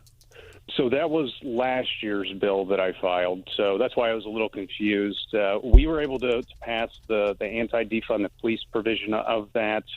We were able to pass the stiffer penalties for law enforcement. This is actually was tied into Senate Bill 26. It's now being challenged by St. Louis right now.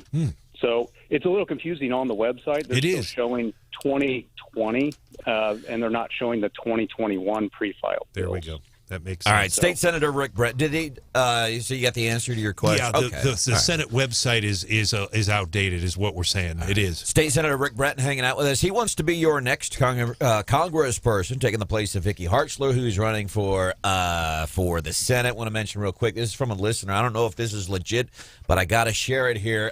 Eastbound I-70 backed up between Stadium and Midway due to, and I won't give the company name here, but due to a delivery driving van having conversations with the highway patrol at the stadium off-ramp.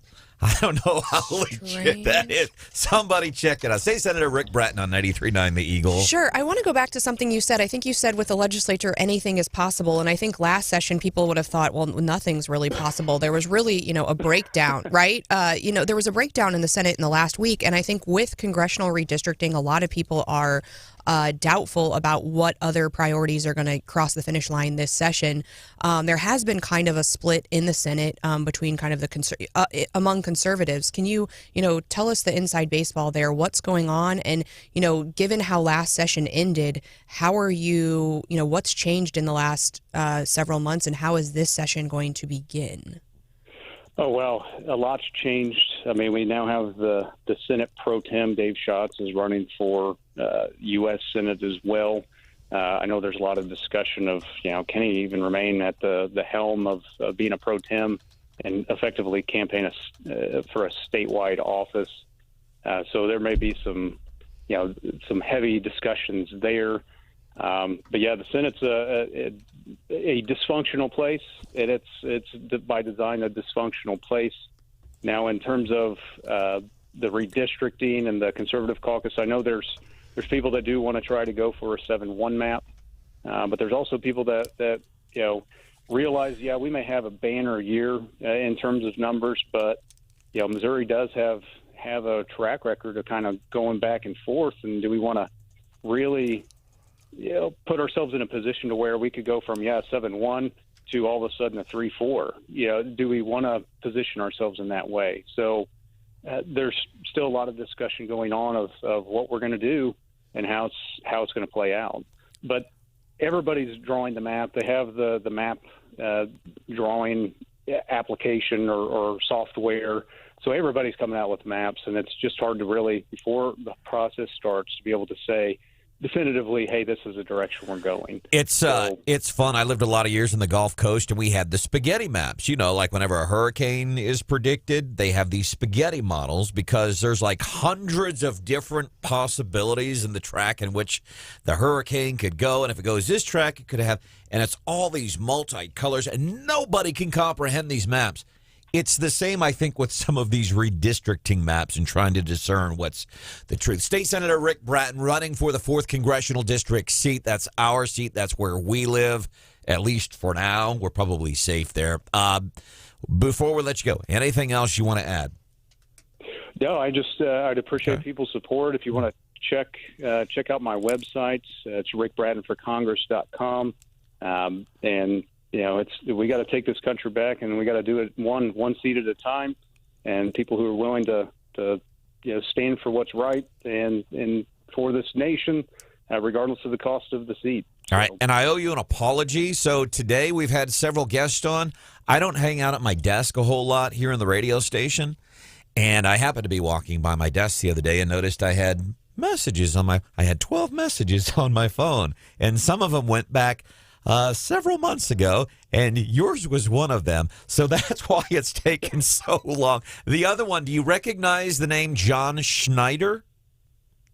The name sounds really familiar. Yeah. Dukes of Hazzard. He was the blonde-headed cousin, and he's on Fox a lot. He called, wanted to come on the show because he was going to be in Missouri. And I'm like, oh, this is great. But it was like 3 weeks ago, so we missed him too. So sorry it's been so long to get back to you, Senator. Hey, no, it's great to be on, and I appreciate you guys and what you do. All right, thank you, man. A lot of folks are upset about this, too, on text. Yeah, the texters are not happy with you, Branden. You owe John a call back, at least.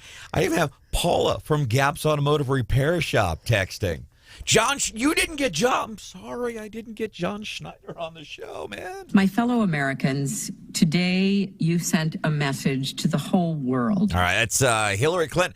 She's going around talking about what would have been in her victory speech 5 years ago. It's almost sad. And bless her heart. Yes. And I was going to, oh, man, Stephanie and I are going to have a field day with this. But then I heard the rest of her speech, and it doesn't seem appropriate. We'll have that coming up here on 93.9 The Eagle. And a traffic update, too, with Brian Hauswirth out on I-70. We'll have that coming up 7:53.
Wake Up Columbia with Branden Rathert. It's what happens when you let emotionally unbalanced people play in a room full of microphones. 93.9 The Eagle. My fellow Americans, today you sent a message to the whole world. Hillary Clinton's making the media rounds, sharing what her 2016 victory speech would have been. Is she hurting for a buck or something? Does she need money? What's her... It's weird. Yeah. Like, I feel bad for, we're starting to feel bad for Joe. I feel bad. And we were going to have a field day with this. But then she gave a sample of her speech and decided, you know what, we got to be nice and we can't do it. We'll have that coming up here shortly. Quick traffic note first. All right, thanks, Brandon and Stephanie. I just got off the phone. I know we've had a number of listeners that have called asking about what's going on eastbound I-70 here in Columbia. Just spoke to the Highway Patrol.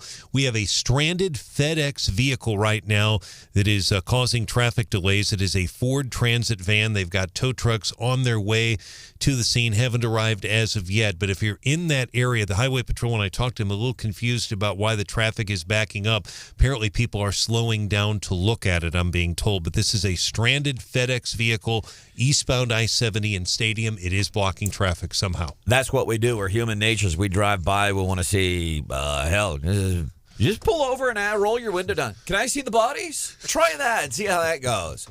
But here's what if it's a FedEx truck, I bet, because whenever I see, on occasion, you've seen, a delivery van on the side of the highway on fire or something. And I'm like, all those packages. Yeah. And it's Christmas time. That's probably why people are, I wonder if my package is on this truck. Yeah. Good news is there's no fire, but yeah, it's definitely blocking traffic. So all right. Thank you for the text on that. 874-9390, 874-9390. Coming up, Fox News is here. Another loss for Biden in the Senate yesterday. Fox has that story at 8 o'clock. Brian Hauswirth is here. What are the chances that we'll get a decision in the murder trial of a high-profile reptile dealer? He has that story at 8:03. And then 8:10, Hillary Clinton peddling her 2016 victory speech. What's in it? We'll have that for you at 8:10.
A fond farewell. I'm Dave Anthony, Fox News. Bob Dole will get that this morning when his casket arrives this hour, where he served for decades at the U.S. Capitol. Fox's Jared Halpern is there live. President Biden and congressional leaders will speak at a ceremony here honoring the late Kansas Republican Senator Bob Dole. He was a person who taught everyone here about dignity, duty, integrity, and patriotism. House Speaker Nancy Pelosi joining bipartisan praise for the former senator. Dole died earlier this week at the age of 98. For more than a decade, he led the Senate Republicans. He was the party's nominee for president in 1996. Before serving in Congress, Dole was a war hero severely injured by German fire in World War II. Dave. Jared, before going to the Capitol, the president's holding a virtual gathering with dozens of world leaders, a summit for democracy. For all of our countries to follow through on our commitments and report back next year on the progress we've made. There was another drop in unemployment last week. Fox Business Network Cheryl Casoni. 184,000 initial claims. That is better than expectations, and that's also a new pandemic low. Not just a pandemic low, the fewest in 52 years. Senate Republicans, joined by 2 Democrats, approved a resolution opposing the president's COVID vaccine mandate on workers at larger private companies. Minority Leader Mitch McConnell. President Biden's absurd private sector vaccine mandate is blatant overreach. The Democrat-led House, though, may not even consider it. That mandate is already blocked in court.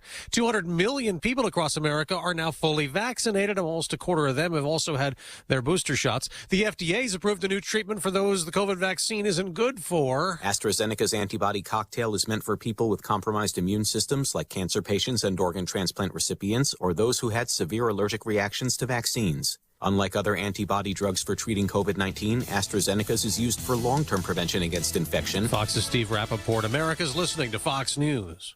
More than 1 in 3 people will face cancer in their lifetime. Unfortunately, fear can stop you from getting cancer screening, but it won't stop cancer. Early detection can save your life. Don't wait for symptoms to appear to act. Cancer screening is safe, effective, and accessible for everyone, including free or low-cost screening programs. Go to CancerScreenQuiz.com now and take the American Cancer Society's 2-minute cancer screening quiz to find out what screening tests are right for you. Don't wait. Take the quiz. Get screened. Go to CancerScreenQuiz.com now. CancerScreenQuiz.com. We've lost so many people to COVID. So many moms and dads, favorite uncles, older sisters, and best friends. But vaccines can help prevent serious illness and death from COVID in more than 9 out of 10 cases. So now almost all COVID deaths are preventable, and so are the broken hearts they leave behind. We can do this. Find COVID vaccines near you at vaccines.gov. That's vaccines.gov. Paid for by the U.S. Department of Health and Human Services.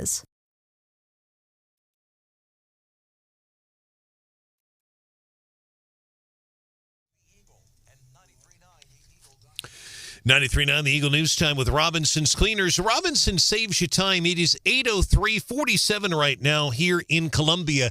It is 45 degrees in Jefferson City. We're expecting a warm day today. A sunny with a high of 65 degrees. Cloudy tonight with a low near 38 degrees. Good morning, everyone. We're going to begin this hour with a quick traffic note. As we reported just a few moments ago, there is a stranded FedEx vehicle right now that is stuck near I-70. It's actually on the side of the road on eastbound I-70 near Stadium.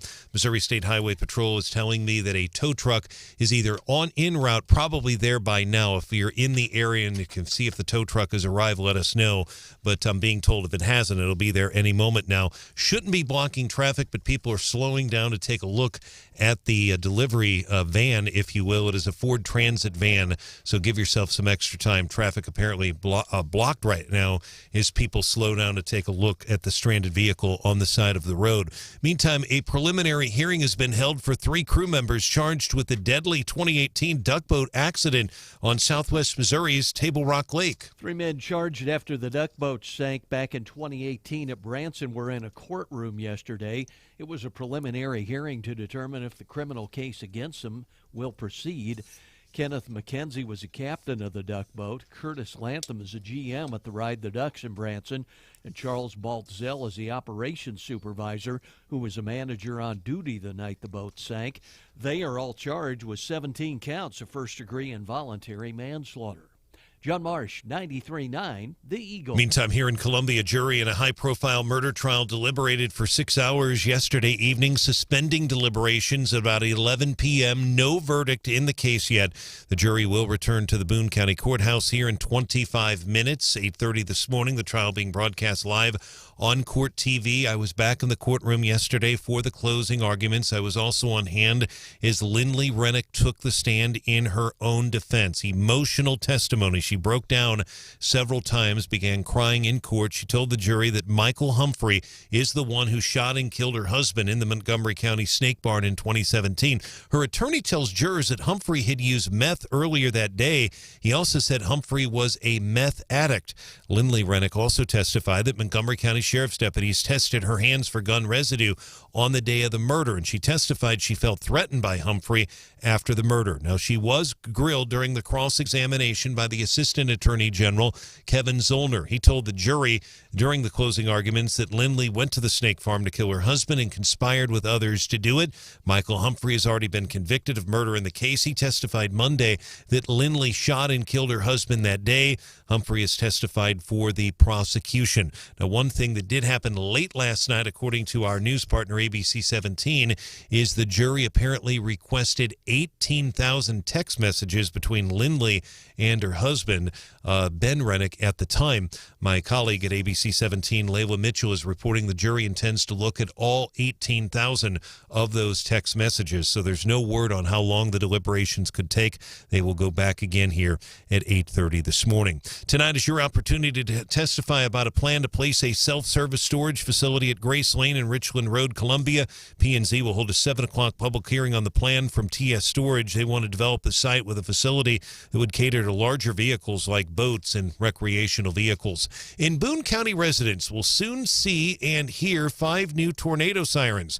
Boone County Emergency Management Director Chris Kelly spoke on 93.9 The Eagles Wake Up Columbia, and he says they will be around the city as well as Boone County. Route N and Bluebird, Old 63 and D Woods, Highway WW and Olivet, Bentwood and Brushy Way, Highway VV and Starla. Those should all be in service in the system by next week. And Mr. Kelly says they also plan to move a tornado siren from Scott and Sussex in West Columbia to nearby Louisville Park. 93.9 The Eagle News Time, 8:07.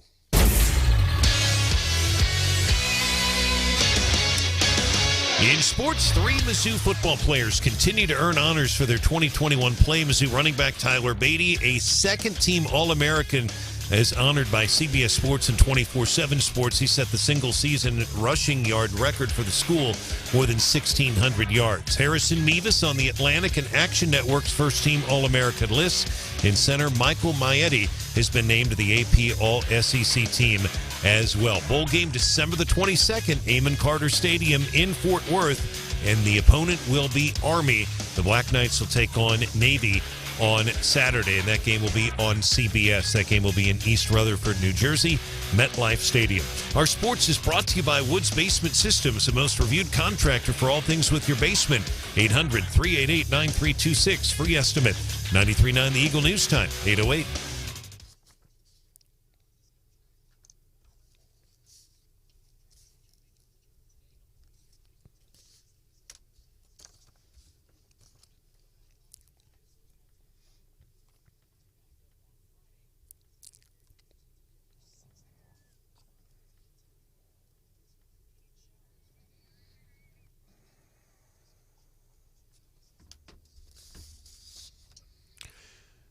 .47 degrees. Weather brought to you by Steve's Pest Control. Eagle Eye Traffic. And our traffic check is brought to you this hour by MidmoHires.com. Local companies looking for local people. MidmoHires.com. Find a job. Post your job opening today. It is 8:09 again on I-70 right now. Traffic backing up eastbound I-70 at Stadium as motorists slow down to take a look at a stranded FedEx vehicle on the side of the road. If a tow truck hasn't arrived as of yet, it should be there any moment now, according to the Highway Patrol. If you want to report a traffic issue, call or text us 573-874-9390. More team coverage in less than 30 minutes. Breaking news immediately. I'm Brian Hauswirth, 93.9 The Eagle.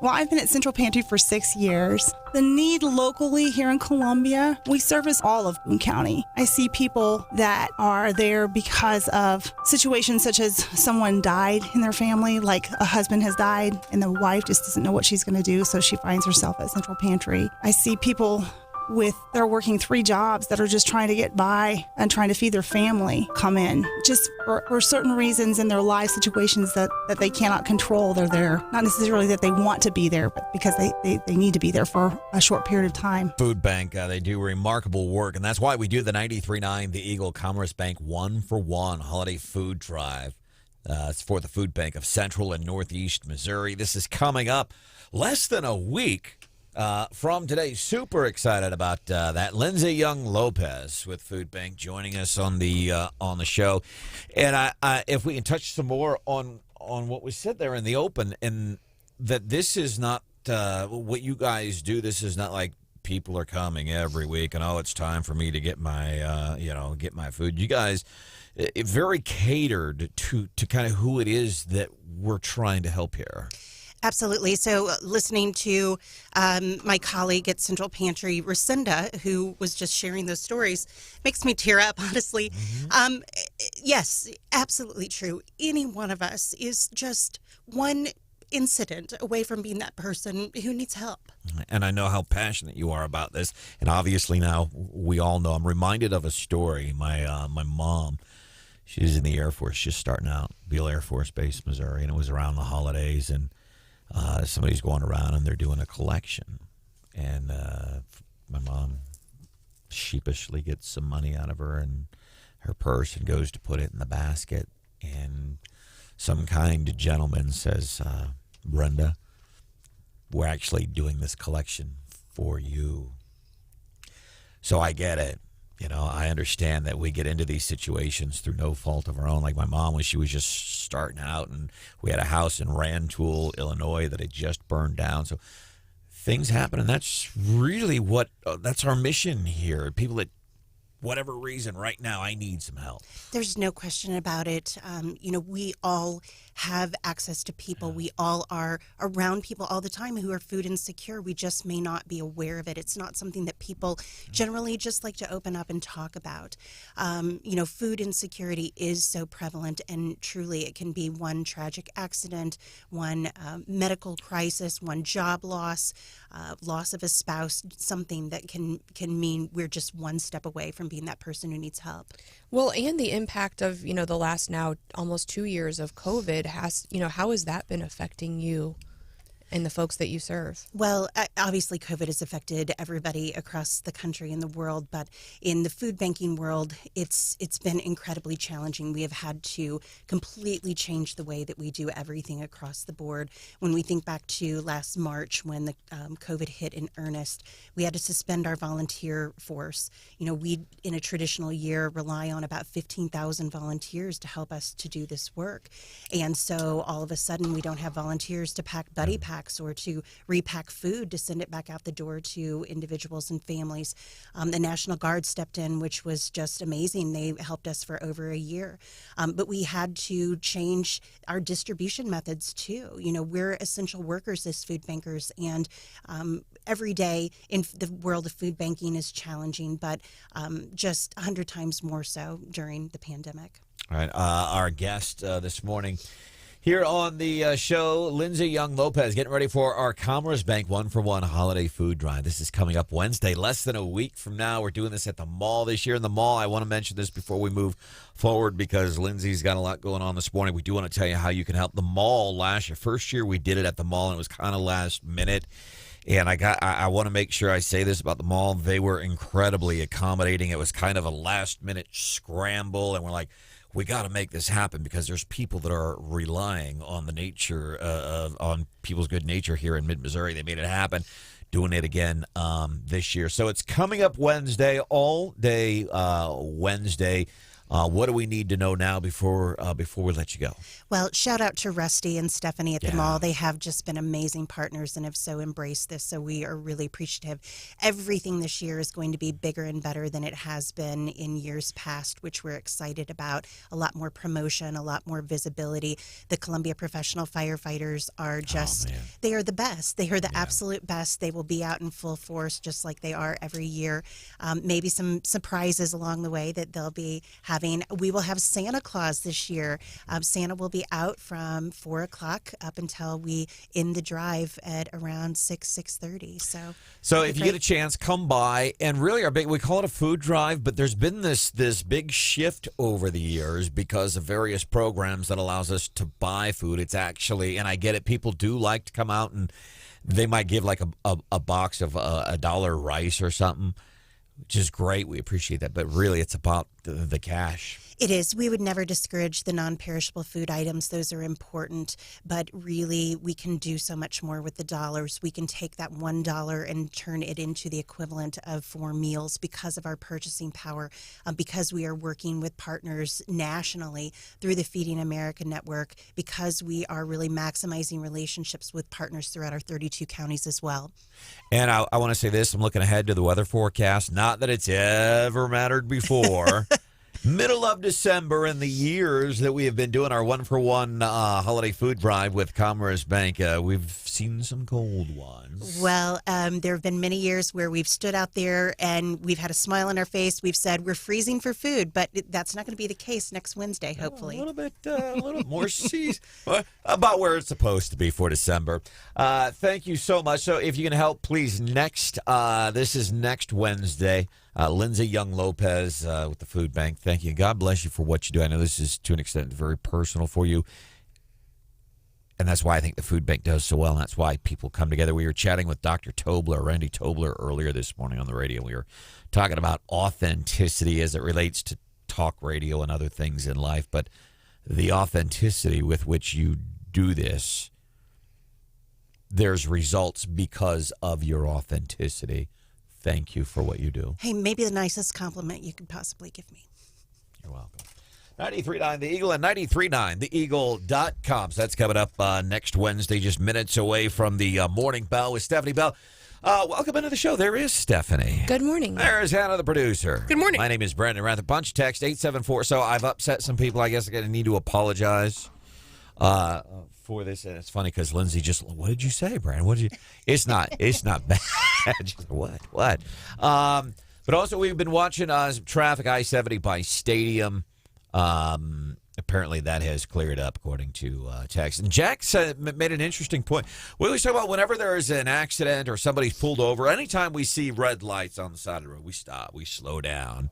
Jack says, are we slowing down or are we just slowing down to the speed limit? That's a good point. Also a good time, I think, to remind you, too, whenever there are emergency vehicles on the side of the road, by law, you are supposed to get over. Move over. Please. All right, what do we want to do here? I've got this Hillary Clinton victory speech. If you want to hear, she's going to various news outlets and pushing her speech that she would have made in 2016 had she won. Whole thing is kind of weird. I have that. We can play Mother May I with Dr. Fauci. He has more guidance for us. I'm kind of over Fauci. I want to hear what Hillary has to say. All right, we'll do. So Hillary is she's going around. She's making the rounds, and she's pushing. Here's the victory speech I would have made 5 years ago. Strikes me as odd. My fellow Americans, today you sent a message to the whole world. So I'm thinking, man, there's a field day. Stephanie and I are going to have fun with this. But then I actually heard some of what was in the speech, and I feel like it's at this point making fun of Joe. I feel bad because there's that human aspect, and Joe has just lost it. Mm-hmm. And I kind of feel that way with Hillary, like she should call like Burrell Health Services or something. Like she should call somebody. I mean, she doesn't know a life other than a life in politics at this point, right? Wasn't it during the campaign where she basically said I don't even know how to use a computer? Was that her? Who was that? Was that it Trump? AOC? I don't even know how to use a garbage disposal. I mean, she's grown. I mean, how long has she been in and around politics? She knows nothing different. So I'm not surprised that she's, obsessed with making it all about her and still being relevant politically, because she was never a normal person, and she can't seem to let it go. And at this point, I think, isn't it time to just let it go, Hillary, and focus on your family maybe? Get over it, man. All right, so coming up, we will have the morning bell. What do we have in the morning bell today? Well, we've been talking about the U.S. on the international political stage, but where are we at on the international business stage? Right. And then what was in Hillary's victory speech? Get over it, woman.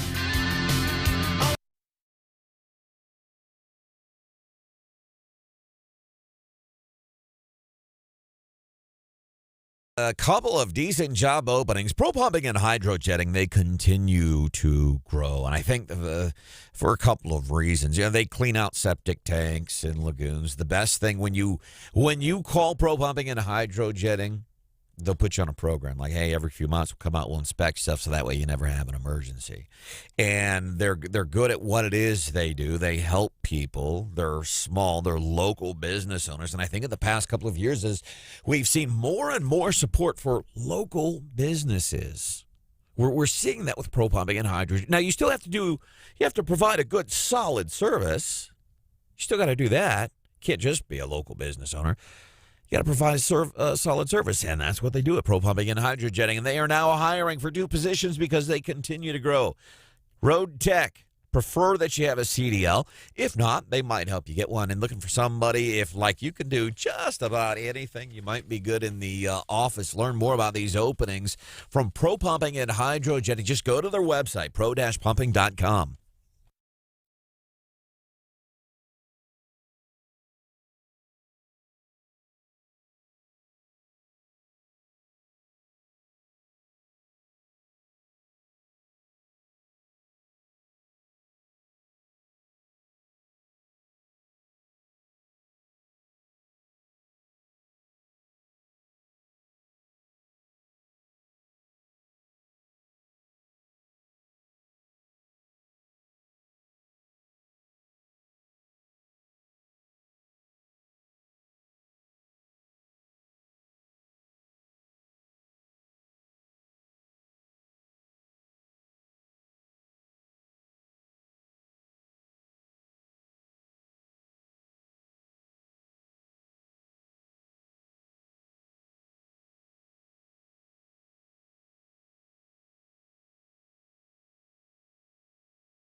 This show includes language and or cultural stereotypes that are inconsistent with today's standards of inclusion and tolerance and may offend some listeners. But not you. You get it. 93.9 The Eagle. My fellow Americans, today you sent a message to the whole world.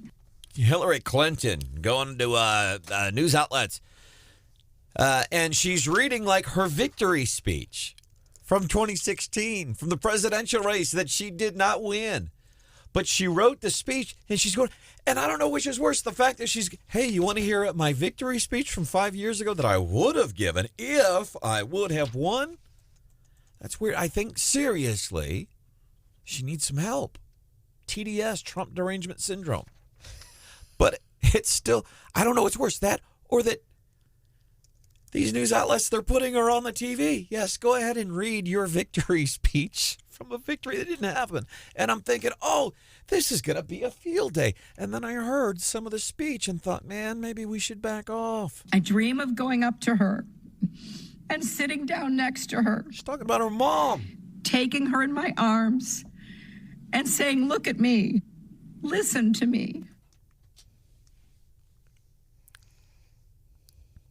Do you feel bad that maybe for a minute you laughed a little bit that this woman's going across the country pimping her victory speech from something that didn't even happen? All right, 8:27, time for the Morning Bell. Do you feel bad at all, Steph? I don't feel bad. Okay, time for the Morning Bell business news with that little twist that only Stephanie Bell can give you. I do feel bad that I didn't look up the proper way to pronounce this guy's name. Okay. So, Yusaku Maezawa? That's right. Is that right? Yep. Okay, perfect. Anyway, he is a Japanese billionaire, and our billionaires over in the U.S. are like, we're getting to space. We cover it on the news. We have interesting shaped rockets. We're flying there, but people are pointing out like you weren't really in space, right? Like you kind of went up and then came right back down. I think Richard Branson holds the most, and I think he was there for 15 minutes. I think Bezos was there less. Anyway, 15 minutes. But Japan is kicking our butt. Because apparently this guy, however you pronounce his name, is landed at the International Space Station, and he is going to spend 12 days in actual space. And so he's Japan's first billionaire to go up there. I'm sure now we are going to be on the race to spend more time in space. He's also apparently has like a big social media following, and he was asking folks, like, what should I do in space? And people were suggesting that he play golf, host a badminton tournament, get a haircut in space. So he's like got a list of like, not going to space is not enough for the bucket list. It's like, what's my space bucket list? Can you imagine being so rich you have like your regular bucket list and then your space bucket list? Not only am I going to outer space, but while I'm there, I'm going to hit a couple of golf balls. Then life will be complete. I will have died a happy man. If I don't make it to space, don't shoot golf ball and don't swing at some golf balls from outer space, life will not be complete. But if I go to outer space, hit golf balls, I can die a happy man. Right. But I think, with the U.S., we always want to be number one. Yeah. And we're not feeling number one on the international political stage. And this is kind of like, I feel like Japan is showing us up on, I feel like we have better billionaires and that we should be able to get them into space for a longer amount of time. And they should, I don't know, we should come up with a space bucket list for them. What would you have these billionaires do in outer space? What would a bucket list, specifically a bucket list for outer space, what would that look like? Fox News is coming up here at 8:30. Another bad day for Joe yesterday, this time even in the Senate. People in his own party disagreeing with him. Then Brian Hauswirth is here. Might we get a decision today on that murder case of that high-profile snake dealer? He's here at 8:31, and then 8:35. We might look at some of that bucket list stuff for millionaires. Right now, I have your ABC 17 storm track forecast. Beautiful day today. Sunshine up to 65. Then tonight, some clouds, 38. Tomorrow, feel good Friday. Partly chance of showers late in the day, but otherwise our high close to 70. I'm loving it. Right now, 48. Weather brought to you by Club Car Wash. You can get an unlimited membership, $20 a month. More details, clubcarwash.com. I just want one of those booklets the other day from Club Car Wash. Those are cool. I'm Chris Foster. A virtual summit for democracy is hosted by President Biden today and tomorrow with representatives from 100 countries. Democracy Government of the people, by the people, for the people, can at times be fragile, but it also is inherently resilient. Not invited China and Russia, and their governments are criticizing the event. Fewer Americans filed new unemployment claims last week. 184,000 initial claims. That is better than expectations, and it's also a new pandemic low for initial claims. Let's go to continuing right now. That coming in at 1.99 million. That was actually worse than expected. We were only looking for 1.9 million. We came in at 1.99 million, and that's a little bit hotter than the read we got on continuing last week. Cheryl Cassoni with Fox Business. 200 million Americans are now fully vaccinated for coronavirus. Johns Hopkins University reports another 1,382 American COVID deaths yesterday. America's listening to Fox News. And now, award-winning news coverage with Brian Hauswirth on 93.9 The Eagle and 93.9theeagle.com. 93.9 The Eagle News Time with Robinson's Cleaners. Robinson saves you time. It is 8:31, sunshine here in mid-Missouri. We're expecting a gorgeous day today, a high of around 65 degrees, 49 right now in Columbia. Good morning, everyone, and here are some of the stories we are working on at this hour. There has been no verdict yet in a high-profile Columbia murder trial. It's a case that has been drawing national attention and live coverage on court TV. A jury deliberated for 6 hours yesterday evening, then they suspended their deliberations for the night. The jury got the case at about 5 p.m. 33-year-old Lindley Rennick is charged with first-degree murder for the death of her husband, Ben. She testified Wednesday she intended to request a divorce from her husband in 2017, and also brought Michael Humphrey along. She testified she had no idea Humphrey had a gun, that Humphrey fired multiple shots in the snake barn, killing Ben Rennick. She said that her husband was covered in blood. She later tried to determine if he had a heartbeat. For a moment, she thought he was alive, said that she was covered in blood, trying to see if he had a heartbeat. Prosecutors say that she conspired with 4 people to kill her husband and is guilty of first-degree murder, regardless of whether or not she fired the shots. And again, the jury deliberated for 6 hours last night. They're reviewing text messages right now, according to ABC 17's Layla Mitchell, and those deliberations will resume here in a few minutes. Meantime, Missouri's Attorney General asking help from parents in identifying school districts he says are violating a judge's recent order. The judge in this case is Cole County Judge Daniel Green, whose ruling declared COVID public health orders null and void. Columbia's Airport Advisory Board will be discussing a new terminal being built during today's meeting. They'll meet at 1, more than 100 dignitaries and residents turning out for the beam signing ceremony for a $23 million new terminal that's under construction at Columbia Regional. That ceremony was last week. And Columbia's Planning and Zoning Commission tonight will hear your testimony about a plan to build a storage facility that would house boats and recreational vehicles. That would be built at Grace and Richland. A lot of interest in that area, and we have an updated story. If you live in that area, you want to testify, pro and con. They'll take testimony on both sides. 939theeagle.com. I have much more details about this hearing tonight and where it will be on our website. 93.9 The Eagle News is brought to you on this Thursday morning by the folks at Hemi Construction, homes and lots in the southwest neighborhoods of Chapel Hill Meadows, Nursery Heights, Creek's Edge. Our news time, 8:33.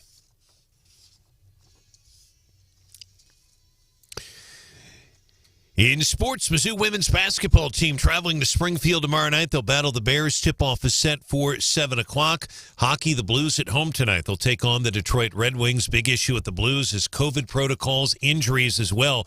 Bennington is out, and also Husso, who is their backup goaltender, is injured, so they'll have their third-string goaltender in action for the Blues tonight. 7 o'clock puck will drop at the Enterprise Center downtown St. Louis. Sports brought to you by Hemi Construction as well. Our news time, 8:34. Eagle Eye Traffic. Traffic check, midmohires.com. Local companies looking for local people. midmohires.com. That situation with the FedEx truck, as Branden Rathert has reported, apparently has cleared up. Good news there.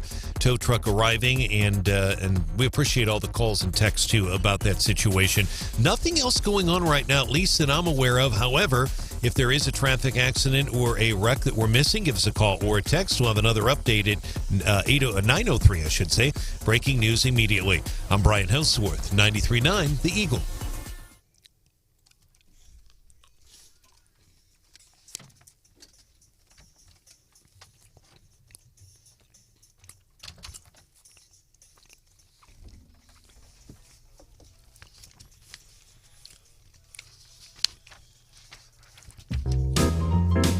Holly, Holly, Holly. Josh Hawley joining Holly, Holly, ABC 17 Holly. yesterday. Talk about Joe's visit here to the Show Me State. I wonder what Josh Hawley, how he criticized Joe. But he did talk to our news partners at ABC 17 yesterday, what he had to say. Coming up here in just a minute, welcome to Wake Up Columbia. The other big thing, so Joe in Missouri yesterday in this trial, which has the likes of Court TV, Dateline NBC in town. And as it is right now, as soon as Hauswirth leaves here, he's going back to downtown to continue covering this trial. I want to ask you, Sure. Being in the courtroom, all the legal argument, all that stuff aside, I'm wondering, because this woman who's charged, she testified on her own behalf. Yes. Which I think is always a remarkable move. But what's her, I mean, she's facing life in prison. Absolutely. What's her, mood and mannerisms in the courtroom? I'm glad you asked, because I've not heard that brought up, but I've been watching closely, and I've focused on, she's cried and she sobbed several times, especially when she saw the photos of her husband. But Branden, what sticks out to me is, and she's walked by me numerous times, she's obviously not in custody. She goes out for smoke breaks, goes out with her family. She's holding her mother's hand, but she seems upbeat. She has a lot of family and friends in the courtroom. I've said in my reporting and on Twitter and in the stories, 3 full rows. I think it's more than that. I can't tell, because I'm talking about big rows of family. A lot of them are from Columbia. Some are from the Montgomery County area. Her mom and dad are there. And she comes out to see them quite a bit. She has 3 defense attorneys, and she seems upbeat. And every time she walks by, she stops by to see them and gets hugs. Now, a lot of law enforcement there as well. They're sitting right behind me, and she walks by them as well. But she seems very upbeat, and my impression, just looking at body language, she does not appear to be nervous to me. That's just me. And I'm not a criminal lawyer, but is that part of the strategy to humanize her, and to make people see hey, she's a real person. She has friends. She's not, a hardened criminal, somebody who could do this to somebody else. I mean, it kind of humanizes her. To a certain extent, maybe, Stephanie, but again, that is hard to, even on the witness stand, she was grilled by the prosecutor, an assistant attorney general who you know well, Kevin Zollner, who just is as tough as they get. She held her own. And it was combative, and he got mad and stopped. He said he'd heard enough and stopped asking questions, which I was surprised at. I thought he would drill down more and get more detail, but he said he had heard enough. I don't know how this is going to go, but I think that she seems upbeat. Obviously, the Attorney General's office, Branden, they say that she conspired with 4 people, that she was responsible. She's the one that killed Ben Rennick, according to them. But again, as she pointed out, they tested her hands for gun residue. She offered that information. We had never heard that before, and no one from the prosecutor's office disputed that. Apparently, there was no gun residue on her hands. So then the prosecutor said, even if Michael fired the gun, she's still guilty of first-degree murder. So if he's the Snake King, does that make her the Carol Baskin? Is she putting on? All these media people are there. Is she putting on, kind of a show because she could make some bucks down the road telling her story and being on TV shows? She knows that Court TV is there. She knows that Dateline NBC is there. She knows it's getting national attention. She absolutely knows that. Maybe she is. That's Missouri's Carol Baskin. In one thing about it, she definitely knows that, because the national media specifically, I've seen a lot of producers going up to her family and stuff. But the 2 real quick points, guys. Number one, the prosecutor, and again, it's the Warren County prosecutor, Kelly King, and it's primarily the Attorney General's office, but they're kind of tag teaming it here. He has said several times, Zollner, on the record at the trial, that she's been acting. That he said, not in court, but when they kept saying she was hysterical at the scene, he was suggesting that was an act, and the father took offense at that because he was on the witness stand when they said that. And the other thing is her testimony about, she absolutely is positive in her opinion that Michael Humphrey is the one that did it. Humphrey says it was her. So obviously somebody's not telling the truth. Here's what I wonder, though. I've lied before and have acted my way through a lie. And I don't know if this woman, if she had anything, if she conspired to do the murder, if she actually pulled the trigger, all those. I don't know. But, and I was always, my school of thought was, and I don't behave this way anymore, but the way you get away with a lie is you believe your own lie. And was, it'd be cool call. I passed a lie detector test one time when I was 17 years old. Oh. Yeah, and I was lied through my teeth the entire, had to get a note from my dad and everything because I was under 18, passed the lie detector test. Well, don't do that stuff anymore. Good for you. Thank you. But is what I was trying, I wonder, and did she do it? I don't know. But let's say she did. I don't think I could carry a lie that far. If she is lying, I don't know. I'm just wondering, at what point do I finally say, okay, I can't live with my, I got to sleep with myself at night. I can't lie anymore. I can't be cool, calm, and collected. That's why I'm always. If you murder someone in cold blood, I'm not sure you're having rational thoughts. Well, but in I don't. general. Yeah, but I don't know. And I don't know how these people that have claimed innocence and they seemed innocent. Yeah, and it's a great point. And again, I can't really speak to that because that's more of the. But the other thing about this, and this really gets to more what the national media is focused on. I am surprised, guys, that the prosecution and the defense herself, she said yesterday under oath, she sent nude photos to her husband. They had issues there. He wasn't, according to her, he was not giving her enough time with intimacy. I mean, they went into a lot of that. Both sides have really focused on her multiple affairs. And how did that come up? That she was sleeping around with not just one dude, but apparently several, allegedly. She admitted, she said on the witness stand she was having multiple affairs. Man, and her mom and dad are in the courtroom? Yes, and the father said he had no idea that he said that he did not know that until and it was, and then the Zollner at one point, and it was not in the script, it came out of nowhere, he said something to the extent of her choices in men. And that irked the defense attorney. So it's tense in there, but I was surprised that there's been so much, and I haven't really talked about that as much in my stories, although it's come up, but they have talked a lot, both sides, about her affairs. And they've also talked about, the defense keeps saying, look, if she wanted to kill him, she was in line to make $1.5 million, and now she had no income at all, and she was living with her father with zero income, according to the defense attorney. Well, and I think that goes along with the stories, she lies about the affair, so she's lying now, right? So, I mean, I think that's probably where they're trying to go with a lot of that. But go back to what you said about something new we learned yesterday, that they checked her for gun residue. Yes. And there wasn't. So what about, because she's saying that other guy did it, Michael, did they check him for gun residue? And if not, then why not? Well, no, at the time they did not, because keep in mind, no one knew who he was from the law enforcement side. She was checked for gun residue. Now, and when I say she says they didn't find any, they clearly didn't, because she was not arrested at the scene, and it took several years. It was only until Branden Blackwell came forward that she was arrested. But no, they did not check this Humphrey's hands because no one knew about him until several years later.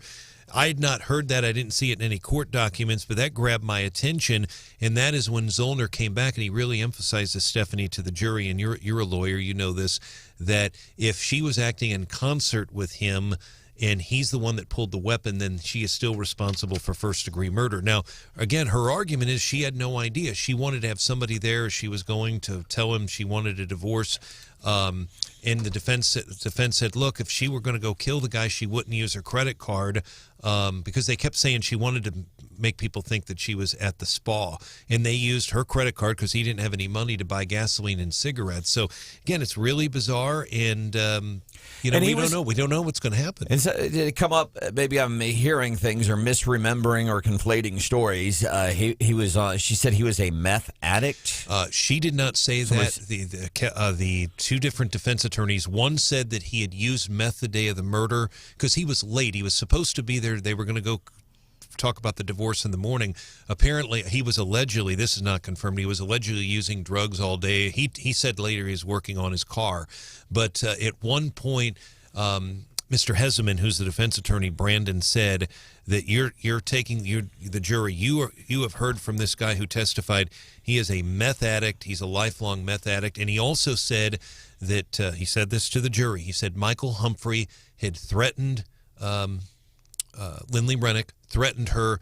If you tell anyone, if you call police, I will kill you. He did say that. I just thought it was because I don't know, and there's some drugs you can use and not become addicted. But I always, when people talk about meth, well, they're a meth addict. I don't know that I've ever known anybody in life that just uses meth like a gentleman from time to time. You know, I'm guessing if you do meth, you're an addict. And there's some other drugs. Well, I smoke marijuana doesn't mean you're an addict, or you do other drugs. That just always strikes me that way about meth. Thank you. Great coverage. Thank you, this. guys. Appreciate you. Welcome into Wake Up Columbia. That, of course, Brian Hauswirth.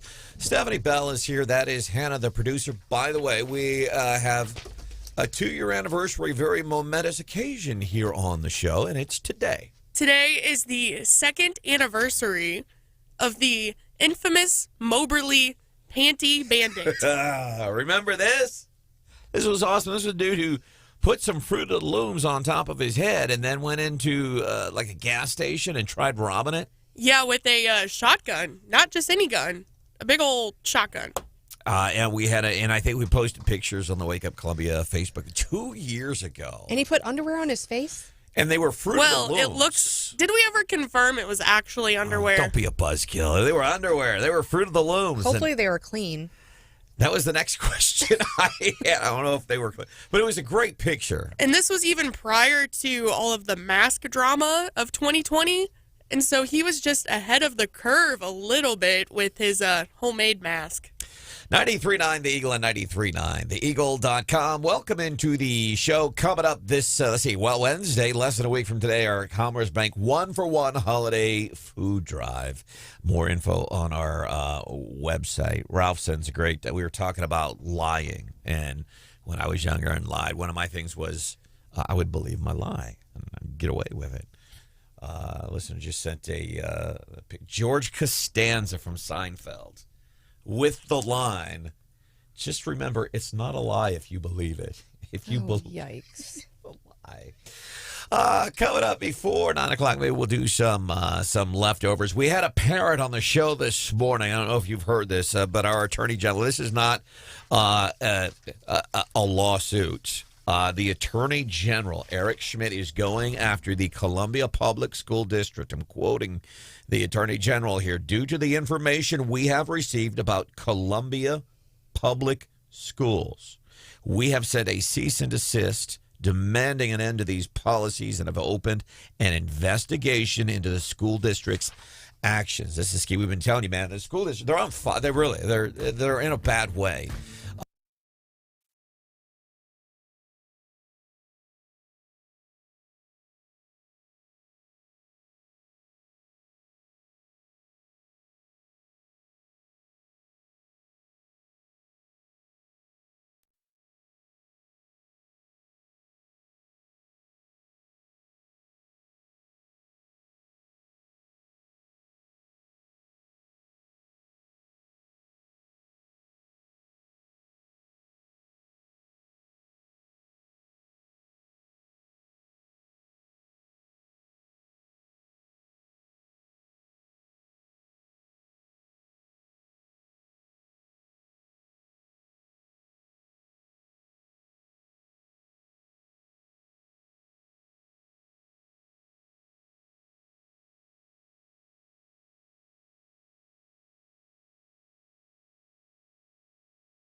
The power of local talk. Wake Up Columbia with Branden. 93.9 The Eagle.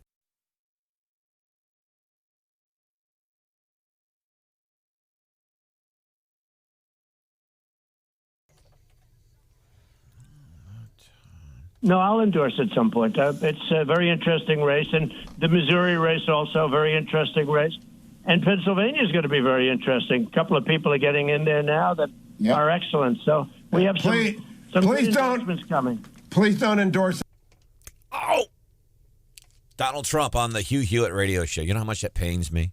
I love talking about Gary Nolan's show. It's coming up here just a few minutes from now. Mike Ferguson, he's just here weekdays 4 to 6. Talk about other talk shows from other stations. Pains me. But Trump on Hugh Hewitt. And they're talking about the Missouri race. And so we have some good endorsements coming. Please don't endorse.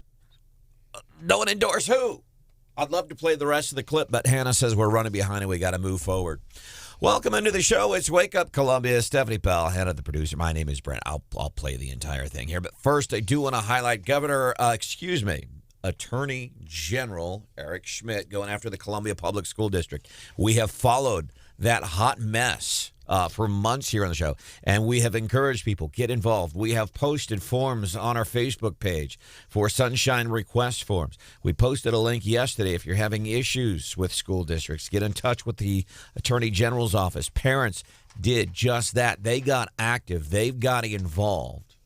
And now this headline from our news partners at ABC 17, Missouri Attorney General's office opens an investigation into CPS mask mandates. This is not just a lawsuit. This is an investigation. And I want to quote Mr. Schmidt here, quote, due to the information we have received about Columbia Public Schools, we have sent a cease and desist demanding an end to these policies and have opened an investigation into the school district's actions. And he's put out this email and says, hey, we want you to tattle on your school districts, which is good, I think. And there are a lot of parents with actual evidence of what's going on in the schools. But please remember, this has happened before. Remember when St. Louis County in the city said, hey, tattle on people who are violating the mask mandates? Way back in the spring, and people, they emailed a government email address and started it out. Don't tell my employer. They were tattling on their employers and they were signing their names and all that. Funny story, that's an open record. And so if you're tattling, just know whatever you send to the Attorney General could be a public document. So make sure, you don't have to do it anonymously, but know that that document is something that other people might see, please. And one of those parents that got involved, he's been doing presentations around town. I came on the show this morning and reacted. Yeah, we are excited. Our kids are excited, and they can't wait. They stood up. One of my children took their mask off in school when the judge actually made the original order. And so of course, they got kicked out of school, but yeah, we're excited. We think we're moving in the right direction. So that's John Potter, local parent, reacting to the Attorney General's office going after they're investigating the Columbia Public School District. Well, and I think that's the fear from parents, really, from standing up against school districts is that, it's the kids that are at issue here, and they don't want retaliation against their kids for, parents standing up and speaking. And, so if you're writing these letters to the Attorney General and CPS says, hey, give us a list of all the parents who've complained, that's the real fear. And I think, finally, there are enough parents when we all band together that they can't really single us out. So I think we've kind of hit that tipping point, but it's still, it's a real fear. I did reach out to the Columbia Public School District. The response I got, we are in receipt of the letter sent to several school districts across the state yesterday. We were reviewing both letters and no comment specifically on this investigation into the Columbia Public School District. Tomorrow on the show, it's a feel-good Friday. Oh, by the way, here's Hugh Hewitt in an interview with Donald Trump talking about the Missouri race, the Missouri Senate race for 2022. Please don't endorse Eric Brattin. That's a nightmare, Mr. President. We'll lose that seat, but that's Hugh Hewitt's opinion, not yours.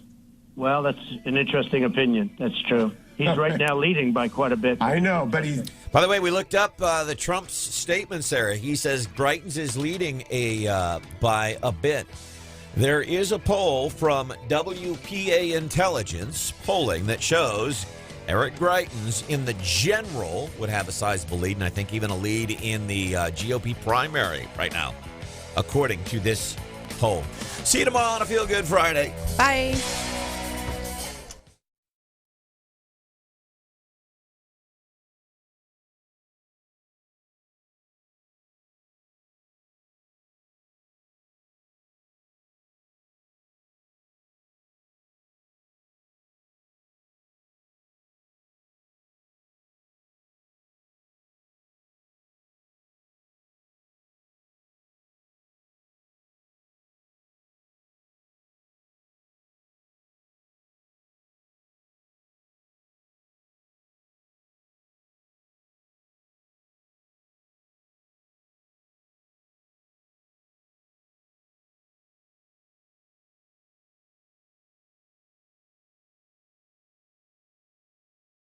Did you talk to Kevin yesterday?